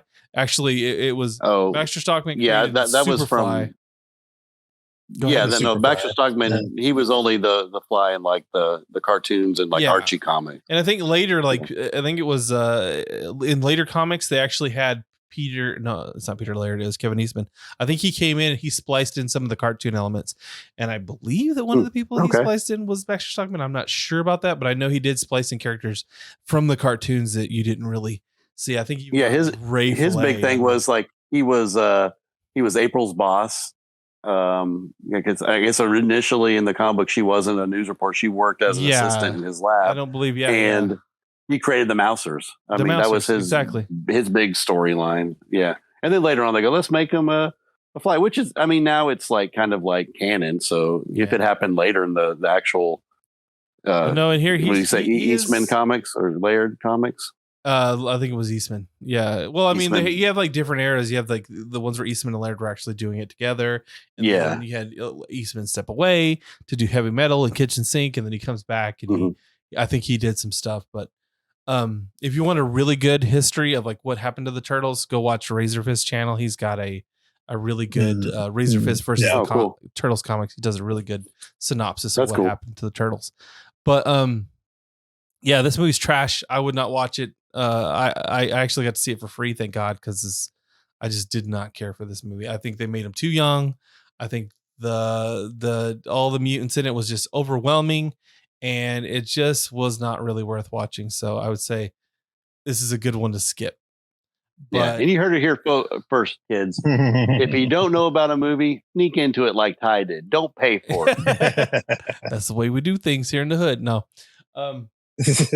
I don't know if y'all watched this. Now we're done with that's the end of the old business right there. Now we're talking about stuff that we really didn't talk about before. Invincible Atom Eve. I don't know if either one of you actually got to see this. I did not, and I'm sorry. I wanted to, and I know it's not long and it's just a one-part thing, but I did watch the first season and it was amazing. Yeah, it's just a retelling of what the comics like. There's like a special Atom Eve special in the comic book universe, and it just basically goes over her history, how she was kind of like born. She's like a lab baby who they were actually specifically engineered to have these powers. And there's a scientist who basically finds her mother on the street as I think she was a drug addict, and he brings her in, and he actually gets her pregnant with this baby that has powers, and then eventually it ends up he has to sneak the baby out because the government wants to use her for evil. And he in the process, he actually hands her over to the parents that I knew in the comics. And they raise her thinking that that's their child because they thought she actually died, but he gives them a different baby, and this is Atom Eve. And she gets raised by them. And it's just kind of like her story of growing up and how she figures out she has powers. She's like, and her parent. The only thing that gets me is like it's just like in the her parents are like huge dicks in the book. I never really like understood like Kirkman writing these people. I was like, man, we're thinking that she was dead at one point. They really are dicks to her, you know.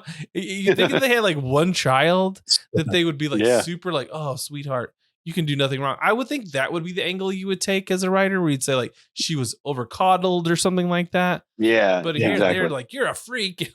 It's like, was she like that? Was it like that in the cartoon? Yeah, it was like that in the cartoon as well. And she has a lot of like problems. She's got a lot of daddy issues, and she actually there's the thing they added to the show was that she has like this other friend, and she ends up scaring that friend with her powers. That wasn't in the book. She later she sneaks away to start doing her superhero thing. And she meets up with like the first enemy that Invincible ever faced off with you saw him in the TV series. I believe it's the same guy that was in the comic. She faces off with him at the same time, and she defeats him as well. But at that moment, like her the guy who helped create her, basically, he says, "You can't do this. They're gonna find you." And then it's just a story of them trying to reclaim her, because what they basically did was once they lost her, they took her mother and they just used her as like a breeding source for these, like trying to do like replicate her, basically, trying to make another Captain America, basically. But she's like, they basically have her in this tube in stasis, and she just produces babies after babies, and they're like like just freaks. It almost looks like I don't know if you've ever if you remember on Alien Resurrection how they have the Ripleys that are just all the gross. That is basically what they have. It's kind of like a body horror thing.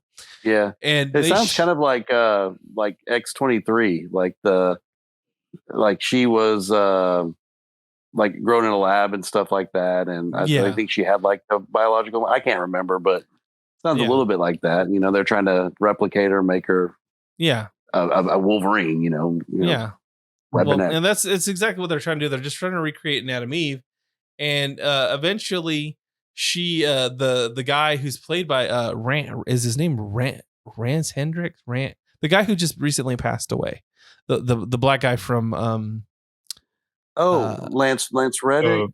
Lance Reddick. Sorry, I was saying Rance. Yeah. Rance Hendricks. Oh yeah, he actually is going to get mentioned twice today, but he plays the character who's trying to capture her because he wants her for like government stuff, and he sends after her these not clones, but they're like her brothers and sisters to try to capture her, and it kind of reminded me of Akira. Like, you know how like the Akira is like the big gross body horror thing where that's what it kind of reminded me of. And it's this big battle ensues.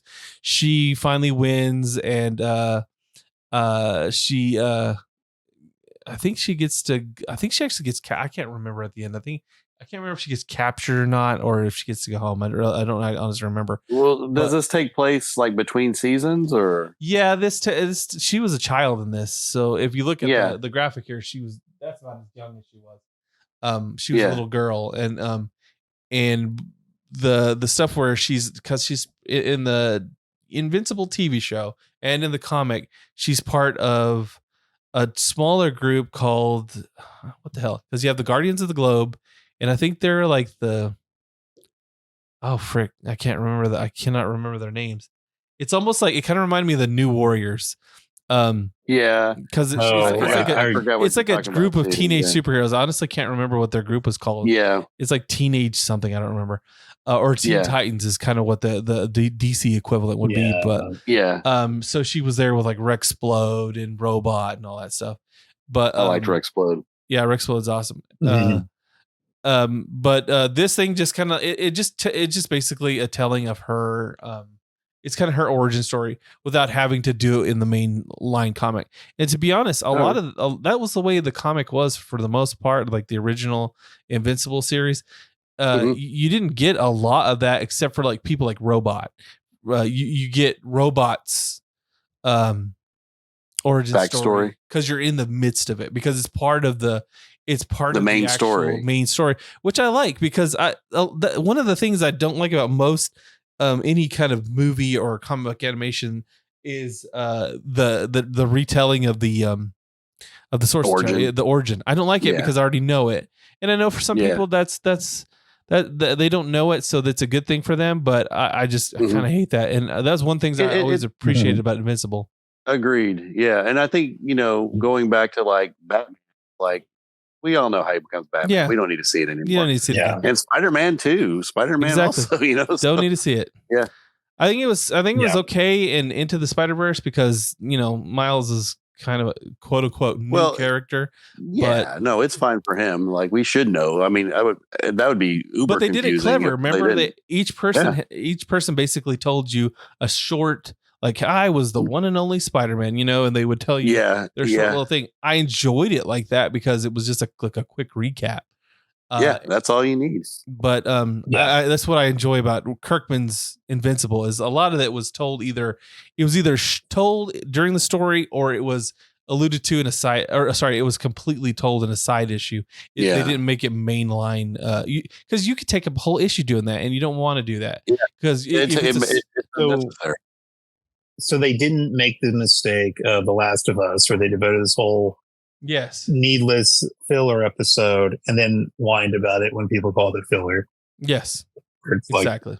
So. I remember, fun fact: John's a writer. And I remember one thing you said a long time ago that kind of stayed with me is like a lot of things can just be be done with a throwaway line. You could just have a throwaway line, and that you've told me enough that I need to know that I don't have to watch a whole backstory. Sometimes I feel like sometimes there's not enough throwaway lines and things, you know? Yeah. Sometimes it's appreciated when they do go into more detail. Other times it's like, it really depends on how it's done, but most of the time you don't need it. It's sort of like, it's like as I've continued to, learn how to write, and so I don't claim to be some bestseller or anything like that, but as the more you do it, the more you can't help but learn. And one of the things when it comes to trying to write a novel, for any status, professional or just hobbyist or whatever, one thing you learn is try to get that word count down. You're just shaving off words, right? So that tells me if I was to go into something like that, I don't want to have too much bloat in my manuscript or script or whatever. So if I'm looking at an origin story, I honestly go on the Spider-Man Homecoming route where everyone knows the Spider. Unless they're going to deviate, don't show me it again. And I love it when they had that. So Spider, did you yeah. They just kind of gloss over it. I'm like, I love this movie. There you go. There's a throwaway line right there. Yeah. Perfect example of a throwaway line. There was somebody who, this other podcast I was listening to, other than this one, I know, but there's this podcast I was listening to where it's like, if we see pearls dropping in Crime Alley one more GD time, we know. We know already. We get it. We get it. We know. We've got to the point where we're rooting for Joe Chill or the Joker. Sorry, James Gunn, or the Joker. Whoever. Well, no, this segue into your thing. Go ahead and tell us about your news, your novella. Tell us about that. So, I decided to bless the world with a novella called The Supervillain's Oath. Now, it is intentionally written for more of a YA audience, but it's really more for fans of superhero action, some light body horror, sci-fi, and it's really more of a mind game than anything else. It does take place entirely in a supervillain prison. In fact, only one hallway. So imagine if superheroes went to go visit Hannibal Lecter, and you can imagine some of the chaos that would ensue. And it's from the point of view of the teenage sidekick who is accompanying his mentor to really get a feel for what the superhero life is going to entail. So a teen sidekick's first night on the job could be his last, as he has to face true evil, and he's only separated by a pane of glass. And when the inmates start breaking out, they have a superhero smackdown that they have to survive the night if they want to save the city, and all they have to do is solve the riddle, decipher the secret of the supervillain's oath. And if they can do that, they can survive the night. Or could this supervillain just be playing mind games? And it is technically a novella, but I'm calling it a short story because a novella makes it sound like it's a Spanish soap opera. Yeah, I was like I don't read Spanish. How am I going to read this? Mm-hmm. So, technically speaking, it's a novella because it's slightly more words than the average short story, but much like the chaos that ensues in the story, there are no real rules to any writing. All you have to do, the only rule is to read it and enjoy it. So I would love it if anyone went to the easiest thing to do, to read this book. It is available on Amazon, and easiest thing to do is just go to johnmcbride.com, just my name, and you will have the links there that send you right to Amazon. And review it, rate it. If you didn't like it, tell me why you didn't like it. I will weep a little bit inside. But you will rewrite it for him. Yeah, to my understanding. I will send me your specific requests. I'll write you the individual new version of this. And so I think if you're fans of comic books, you'll like this because it's not I did say it's longer than a short story, but it's not too long, so you're not going straight into a full-length novel. And while this does take place in a larger universe that will be released at later times, this is a self-contained. You don't need to know anything about any other character. It will play into, if you want to, you can. It's sort of like if you read this, read something later. It's sort of like a fun treat, like a fun reward. Oh, that's what they were talking about there. So to me, it kind of feels like a prequel, but it is the first release. But you don't need to know anything before. It's entirely self-contained thing. And I think if you're a fan of dynamic duos and like Batman and Robin, specifically Damian Wayne, I think you'll really enjoy the sidekick character here because he is sort of a snotty teenager who really has to come into his own to really save the day. Or does he? Maybe they all die at the end. I don't know. You just have to read. All right. Well, so that's I'm definitely gonna check it out. I've already got it on my list of things to read. Yeah, and I expect people to draw pregnant versions of each character. That would be very much appreciated. I would love that. Yeah. And now that we plugged my thing, I'm going to step away because I have to go to sleep. All right. You should have waited longer to do that. You should have kept it to the very end. Now that we've done my thing, I have to go. It's just the way it is on OH. You just can't, he gets what he wants. He gets the hell out. Yeah. It's like done, son. So, all right. Well, but thank you for allowing me to play it and glad to be back. Yes. And hopefully Blue Beetle will make more money to make my prediction come true. Yeah. I kind of doubt it. So you can say ship has sailed. We kind of expected you would be leaving early.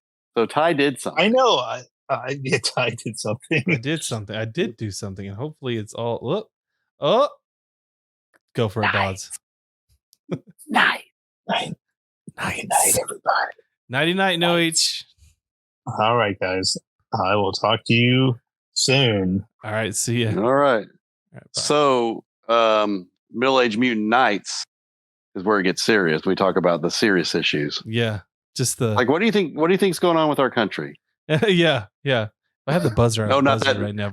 no, we don't talk about those serious. Things. We don't talk about serious. those things. Okay. Never will we talk about those things. All right, that's more of a no age kind of mistake. That would be middle-aged mutants no age. That would just be it'd be just political stuff. All right, so next topic in the darker side of a middle-aged mutant show, we're going to talk about the Punisher, Joe Garrison. Is the new Punisher. It's coming to us from, I believe, the guy who wrote. Let's see. Let's go to the browser right quick. Here we go. Joe Garrison, and I believe it's the same writer that did. Oops, did I close my? Hold on, sorry, 1 second. I think I would close my. No, I didn't. Who did Savage Avengers? Yes, David. David I did like the idea of that. You read it though. I haven't read it yet. It's on my stack. I'm making my way through it. My stack is grown greatly. I mean, yeah, I would be lying to say I did, but it seems like amazing with characters I would like. So, it looks so awesome. I'm should have. I just never got around to it. It's a short omni, so I'm looking forward to it when I get there. But I've got Marvel Zombies. I got a lot of stuff in the way of it right now. So, so from the articles that I read, what basically this is Marvel's attempt, or at least people that are kind of like, proposing that this is their attempt to draw the Punisher back from what they consider to be hate groups and they use the term aggressive police on CBR, hate mongers and aggressive police. And I was like, oh yeah, I don't know. I mean, we've talked about this in the past. We've said like, oh yeah, this is. We kind of figured with the first round that they did with Jason Aaron's Punisher that they were trying to pull him back and give him something besides guns to use, because that's the whole big problem with the Punisher is that he is a dispenser of lead justice, and they don't like that. And so they brought him back, and they kind of basically made him an evil bad guy, and he then was killed in that series. And now he's no longer Frank Castle. It's this guy, Joe Garrison. He's going to be the actual Shield Wetworks guy, who basically is trying, from what I understand, he's trying to clear his name. And I still don't like this either. I'm not really sold on this. I was kind of hoping, and I did some looked into it just briefly. I was hoping maybe he was an actual character, a Shield character, kind of like a background character or something like that. But I think he's an original character. It's funny though, like his costume. I was like, I always thought the Shield costume kind of looked like the Punisher costume anyway. So I guess that's an easy way to do a Punisher costume there. But yeah, I don't want you to worry, because the Punisher will come back as an avenging angel with magical guns. Like he did in the 2000s or late 90s. 2000s, right before I think it was like 99. Yeah, it was right before the Welcome Back Frank run. So apparently this guy's he's like he's a retired Shield agent who was, I think he was in the Wetworks section. So he's got like quite a body count, and I believe he gets framed for something, and then he has to go and he has to clear his name. And he as far as what people were speculating, that taking the Punisher away from the street level hero and bringing him to to Shield is like basically the FU to all of us who were like, oh well, we like the street level guy, we don't really like those of us who are like, the government kind of sucks right now. This is them taking him back and basically saying, well, oh, now he is part of the government, and he is an agent. You know how you hate all these FBI agents and CIA agents. Well, that's what he is now. Ha ha ha. And I'm like, if that's what you're trying to do, I'm not into this guy. I'm just not gonna. They lost me whenever they said it wasn't Frank Castle or Gallows. I don't think this is gonna be it. No, it's gonna be just, and I think it was said, before any of this even went this far, like with the last Punisher run, everybody was all like, they changed the symbol. I was like, it's temporary. It's all going to be temporary. But I mean, to go back to your point about like a street level, hero, is like, that's what he does best. Like you don't really see any good storylines where he's, well, granted, he's brought in to take down Spider-Man, but like, other than that, it's just like him doing street level things. Maybe every once in a while, like running into Wolverine or, something like that. But like just him doing his normal everyday clean up the streets his own way storylines. Like, and I know we go back to the Welcome Back Frank storyline a lot because it's good, because it's just him going against the crime family, that's what he does best. That's why he does well with like Daredevil and like, remember the Marvel Knights, line and stuff like that. Cause it's just like, we're in Hell's Kitchen doing what I do. Here comes Daredevil. You can't do that. Yes, I can, because I'm the Punisher. It was like, it was so simple, but it worked. It worked for years, so when they try to change things, Marvel not having a spine and not saying, hey, we can't have an adult side. It's their lack of a vertigo, I think, is what it boils down to me. I'm like, maybe y'all, I know Marvel Knights is gone, but you're bringing back the Ultimate Universe. Why not give us a Marvel Knights universe where you can have characters like Blade and Punisher and these people that you're scared of? Because let's stop making them into these, like, Blade got made into a teacher for a while. That's stupid. They purse puppy all these characters that were badasses because it's like, well, this is Disney after all. Yeah, I don't care. Create another brand like Max or like Marvel Knights or something, and put it under that brand so that we can have the adult side of this comic book industry and get back to what makes some of us here happy. And I guarantee you there's a lot more of us that like Punisher than they like like freaking Squirrel Girl and Moon. Yeah. What's the name of the kid with the dinosaur Moon? I can't even. Well, it was Moon Girl or something. Dinosaur. I think it's Moon. Yeah, Girl. I know what you're talking about. They changed it. It was Moon Boy and like Red Dinosaur, or I don't know. Where's No H-W-M? He's probably. Yeah. No, but I know what you mean. Yeah, it's like you're who are you catering to? Like who's asking for this? Yeah. Well, I know no one I know of. I know who's asking for it. It's the people in comics, because the people that don't like the Punisher because he's a symbol of, like, defiance. They want a company man or a government man to be their Punisher because he gets to go punish the people that are not perpetual line steppers. We're not the ones who could follow what you say. And what's the message you're sending there? You're saying, okay, you know what? You took our Punisher symbol and made it your own. We're gonna change the symbol, or we're gonna kill the character off. Take him back. Take the character back. Make him good again. Make him what he was to begin with. But that's not the thing. The deal is like that's all smoke. That's all a smoke screen. Them saying like, well, there's people, the hate groups, and no hate groups. They just don't like that the cops. It was the cops in the military that actually that I saw mostly that used the Punisher symbol in particular. I remember the guy who played Sniper American. Oh, Sniper, yeah, Chris Kyle. He was using it.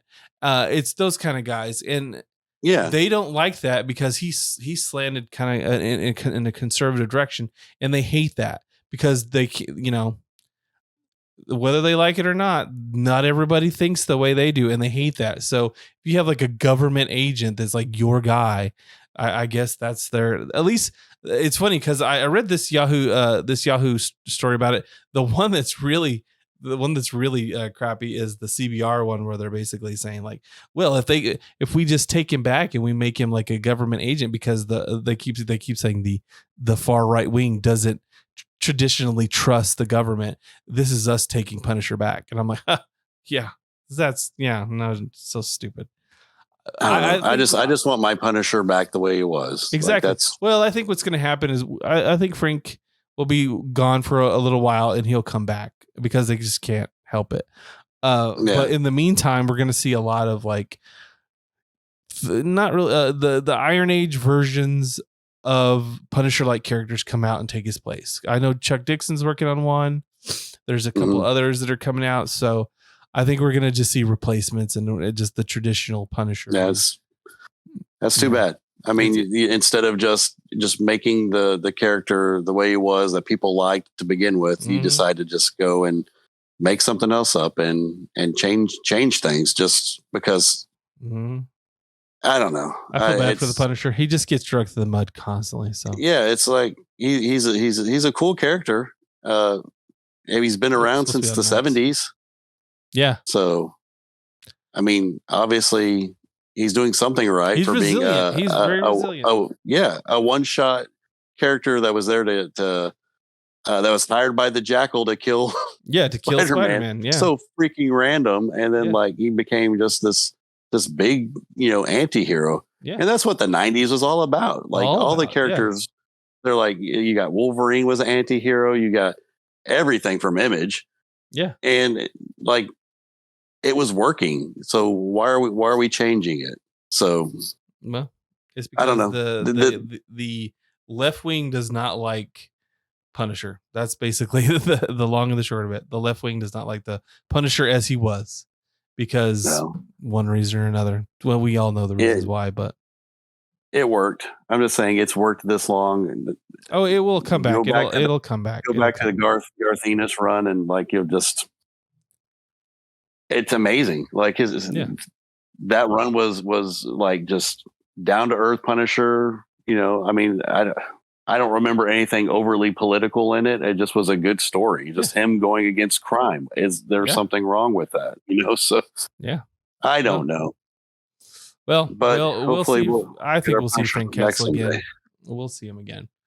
Okay, so next on the docket, we're going to talk about the Energon universe. Okay, so cool. You in No H, I don't know if y'all were keeping track of the comic books that were coming out in, I want to say the first group came out 2 months ago.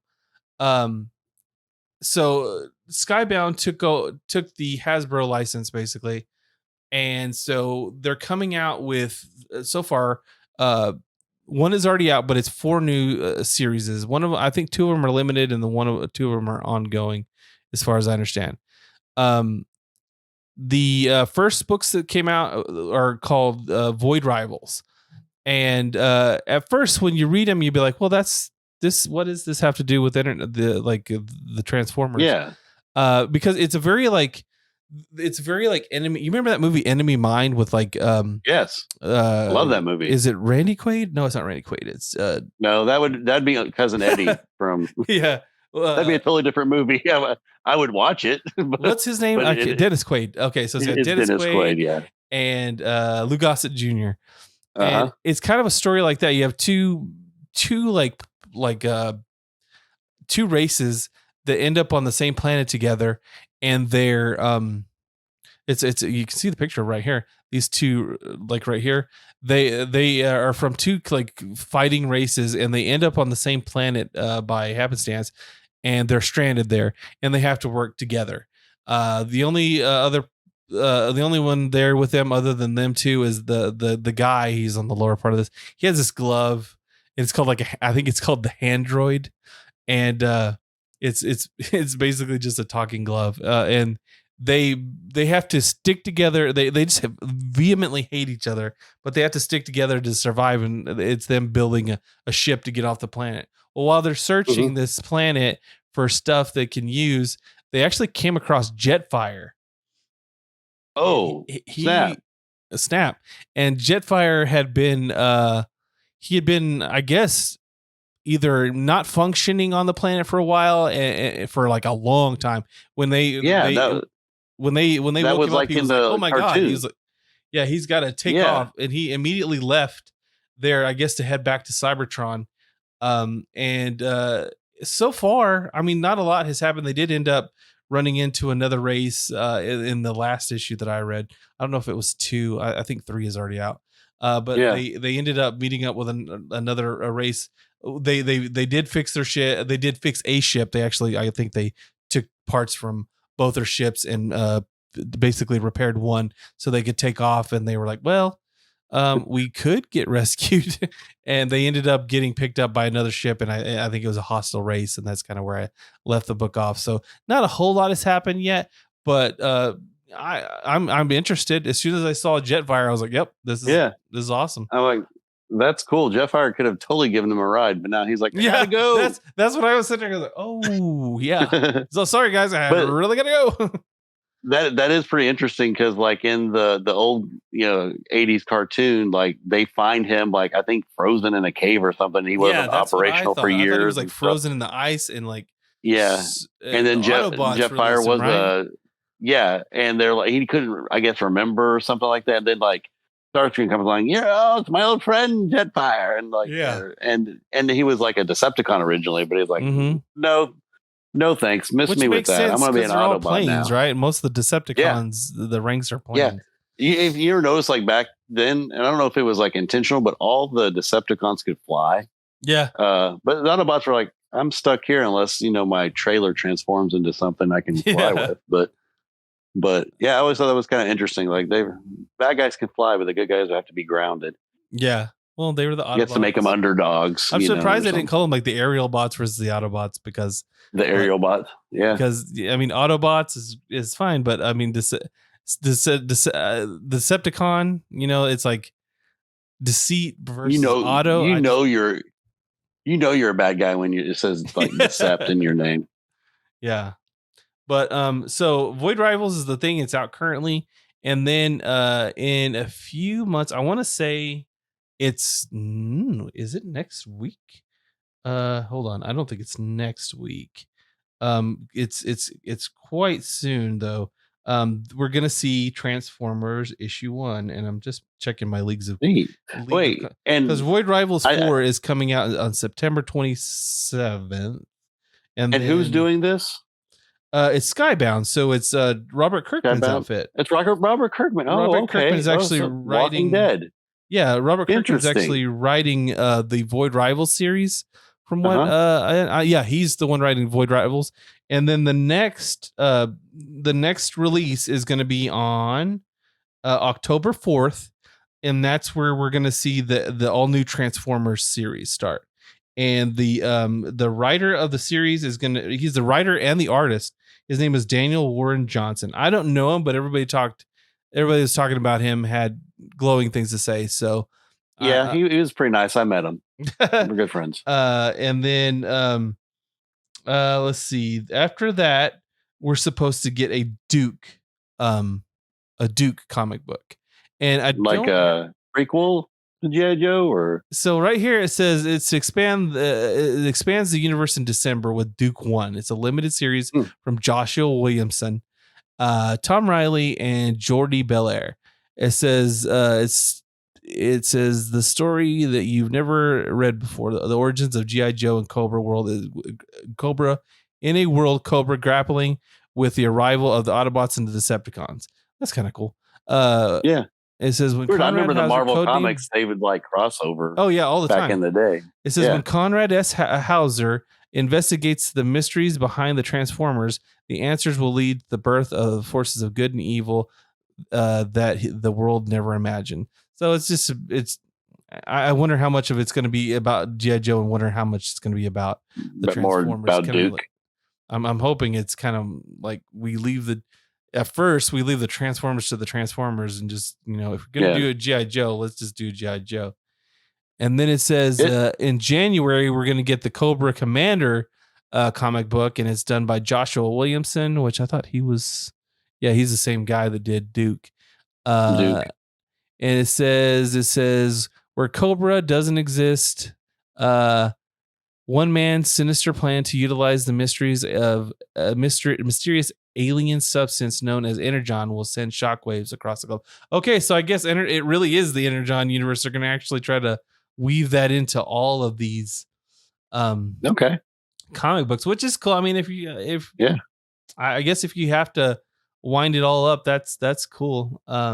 Oh, that is very cool. I'm a big fan of Snake Eyes, so yeah, I'm looking forward to that. He's gonna get his own comic book. That's happen. That's just the way it is. Apparently, right here it says there is from Daniel Warren. There's already some artwork, and first look at the Transformers #1. Nice. Cool. Yeah, I mean his stuff looks good. I mean I'm liking what I've seen so far. It's like this is kind of the stuff I would have liked to have seen in a movie. I would have liked this kind of crossover, because like with the Michael Bay movies, I always felt like maybe he should have done like G.I. Joe instead, because like he was very much about army stuff and like military stuff, and like the military guys are actually pretty cool in the Transformer movies. So I think he would have probably had a better handle of it. Ryan Otley. Oh, awesome! This cover is by Ryan. Well, I know which cover I'm getting. Who is this, Ty? Ryan Explain Otley. to the audience. Okay, so Ryan Otley, he was kind of the Invincible like workhorse guy. He did after the Corey, I want to say his name was Corey Walker. Corey Walker and Robert Kirkman created Invincible, but Corey, I don't think he could keep up pace with the actual monthly book schedule. And so he quickly dropped off, and then Ryan Otley came in and basically took over the book. And I think he drew it was like 100 and something, 100. Sounds kind of like in the beginning of Walking Dead. It started with a different artist. Like, that was more. I want to say his name is Terry Moore. And then they Charlie Adler. Yeah, that guy was a workhorse. That's kind of how Kirkman's books have always gone. I almost didn't recognize that this was. If I hadn't read that was Otley, I might not have noticed. I've never seen him do too much of. Well, no, I have, but not Transformers. So it kind of threw me. It looks great though. Awesome. I would think Transformers has to be like its own kind of like, you have to be a very good technical artist, because I was never good at drawing cars or you're drawing straight line robots and very squared off things. And I know you made fun of me because my drawings were kind of squared but I couldn't I still couldn't just draw a car. I mean, I was tough. never good at that. It's just perspective is tough. Yeah. It's one of those things. I mean, I do okay, but it's still tough. But sounds cool to me. I'm looking forward to it. I kind of hope what happens is this guy that's drawing the Warren or whatever, I hope he draws the first few issues and then Otley takes over, because Otley was drawing Spider-Man and he did a phenomenal job on Spider-Man. I was so happy that he said, because he went from Invincible to Spider-Man to Hulk, and now he said, oh, I'm probably going to leave Marvel. And I was like, oh, well, where is he going to go? And if he ends up taking over for Transformers, I'm gonna do a backflip. It's gonna be awesome. So I'm looking forward to that if that happens. But yeah, we're looking forward to that backflip. Yeah, looking forward to that backflip, and then me in the hospital. I am like I said, I'm looking forward to this. I wish Kirkman and Skybound all the luck in the world with this, because the last group, I think was it Dynamite who had it wasn't Boom, it had to be Dynamite. Yeah, I believe so. They just screwed the pooch. They didn't do a very good job. They had all kinds of problems. So let's hope that he does a lot better, and I wish him luck. The next subject that we're going to talk about is, there was a lot of Transformer stuff there. Toxic Avenger is getting, I believe it's a remake, and the remake is being I don't know who's directing it, but I know who's in it. Do you know who's in it, Bods? It is yes, I do know. It is, okay, tell me who. A Mr. Surprise me. Peter Dinklage. That's right. So Peter Dinklage, I don't know where they're going with this. I don't know either. I just woof. It's not that I don't think the little man can do it. I just was like, are you trying to make fun of the character? Are you trying to? I don't know. I just don't understand your angle, because I don't know. It's really weird, because those weren't the best movies. They're cult classics, but they're from Troma, which is not known to be the highest caliber of movies. But but it was. I really consider edgy. Peter Dinklage a really good actor. So I'm like, what are you doing? What are you doing here? Yeah, I don't know the angle that they're trying to go. I don't know, and I know they released that one really vague picture, but you can't tell anything from it. Yeah, this is the picture. I can tell that he's glowing, and I can see the mop. I guess that's the mop, the radioactive mop or whatever. Yeah, but I don't know. I was actually a fan back in the day, because around that time when we were kids, there was a Toxic Crusader cartoon, and toys from Playmates. They're actually bringing they're doing an arcade game with him too. So with Toxie. Mm-hmm. It's cool. The old style Toxie, so it's it's the old cartoony looking Toxie.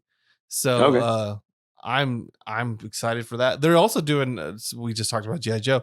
They're also doing a G.I. Joe beat 'em up like that, because they did the Ninja Turtle one that you didn't play yet, the Shredder's Revenge. Yeah.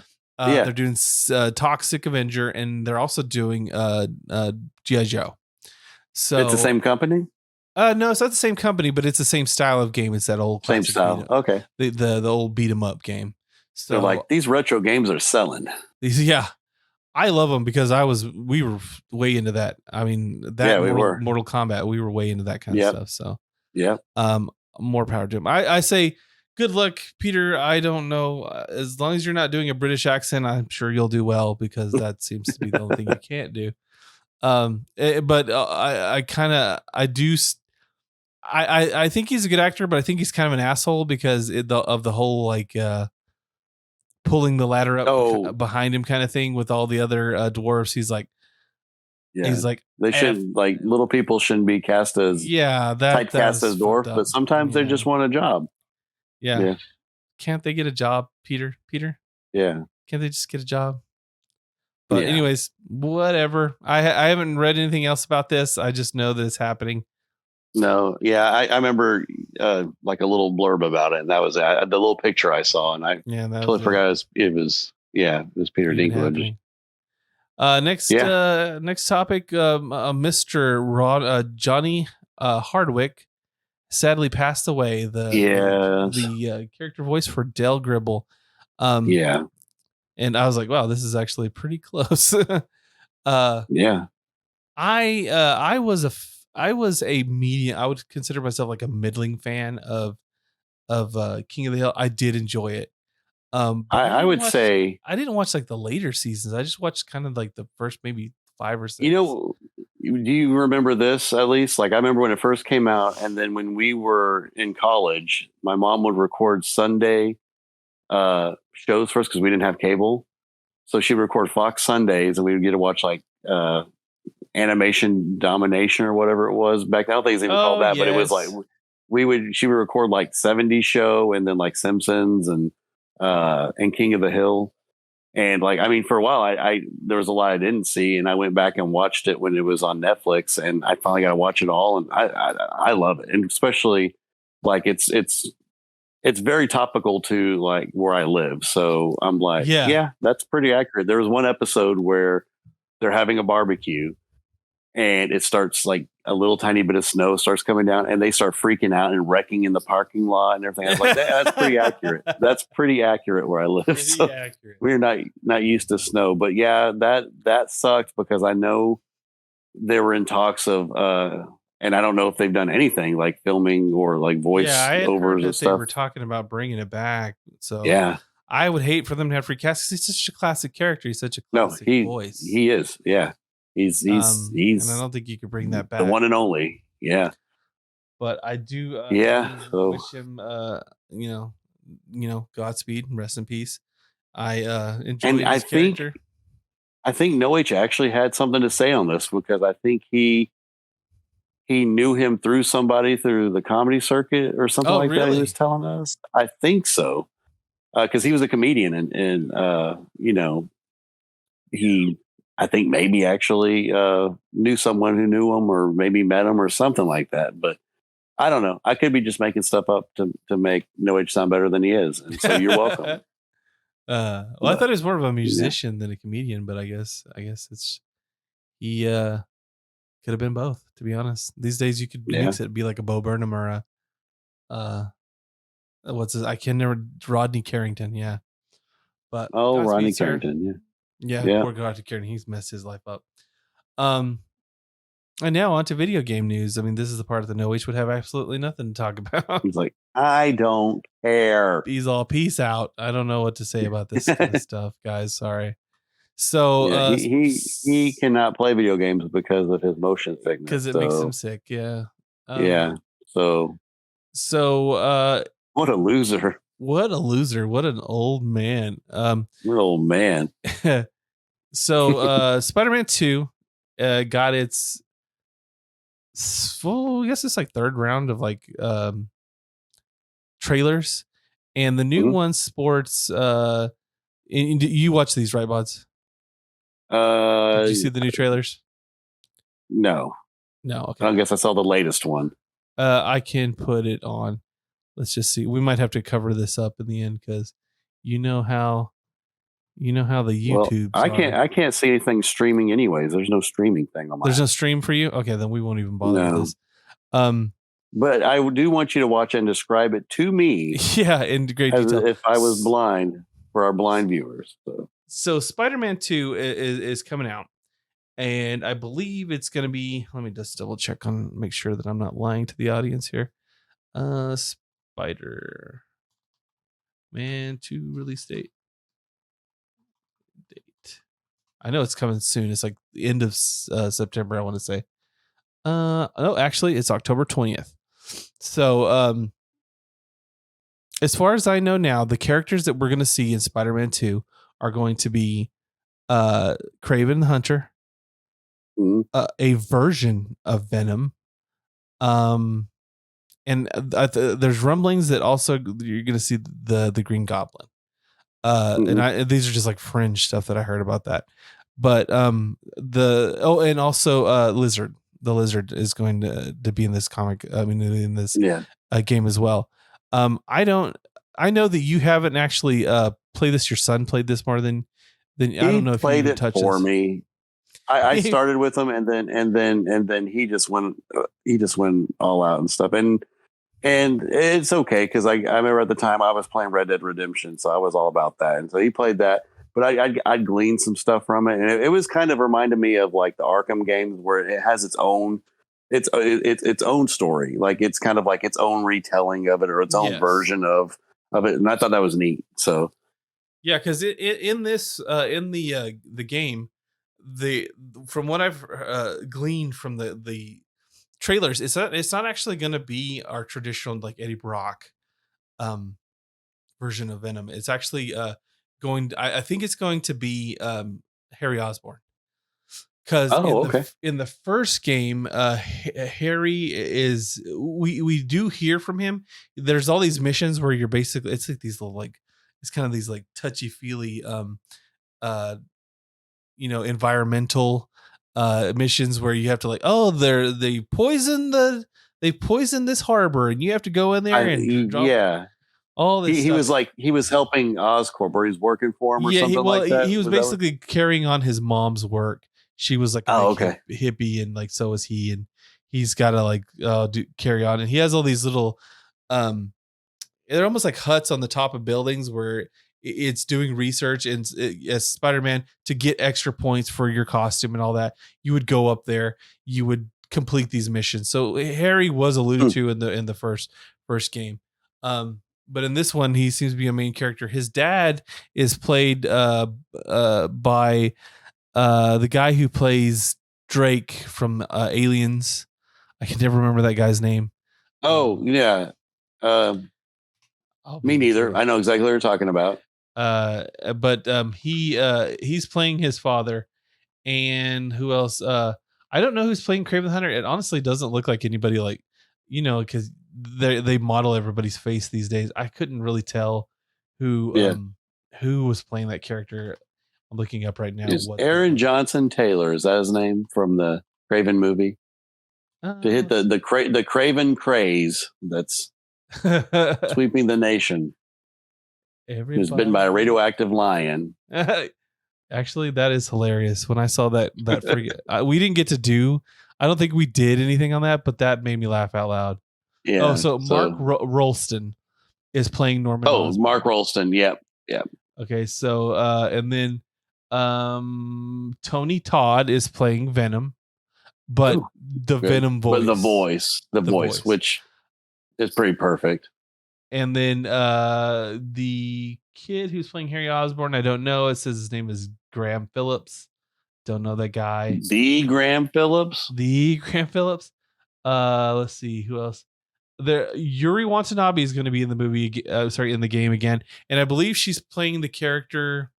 What is her character's name? It's like I always forget that she's the one with the ribbons. I constantly forget her name. Yuri Watanabe. I'm sorry.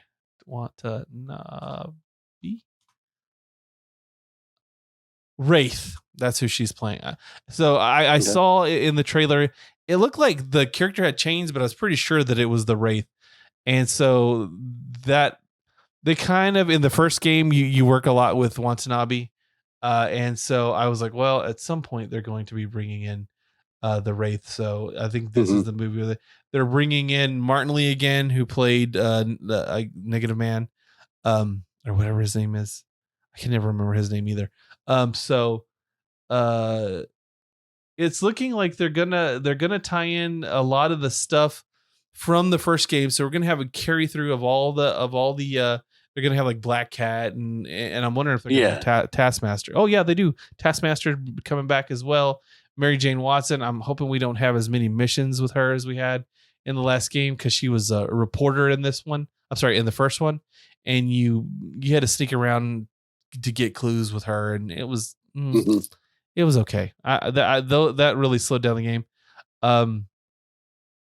We're getting the Prowler again. He was in the Miles Morales expansion. Makes Not sense. expansion. It wasn't an expansion. It was like it's a standalone title. No, that was a freaking expansion that you charged $40 for.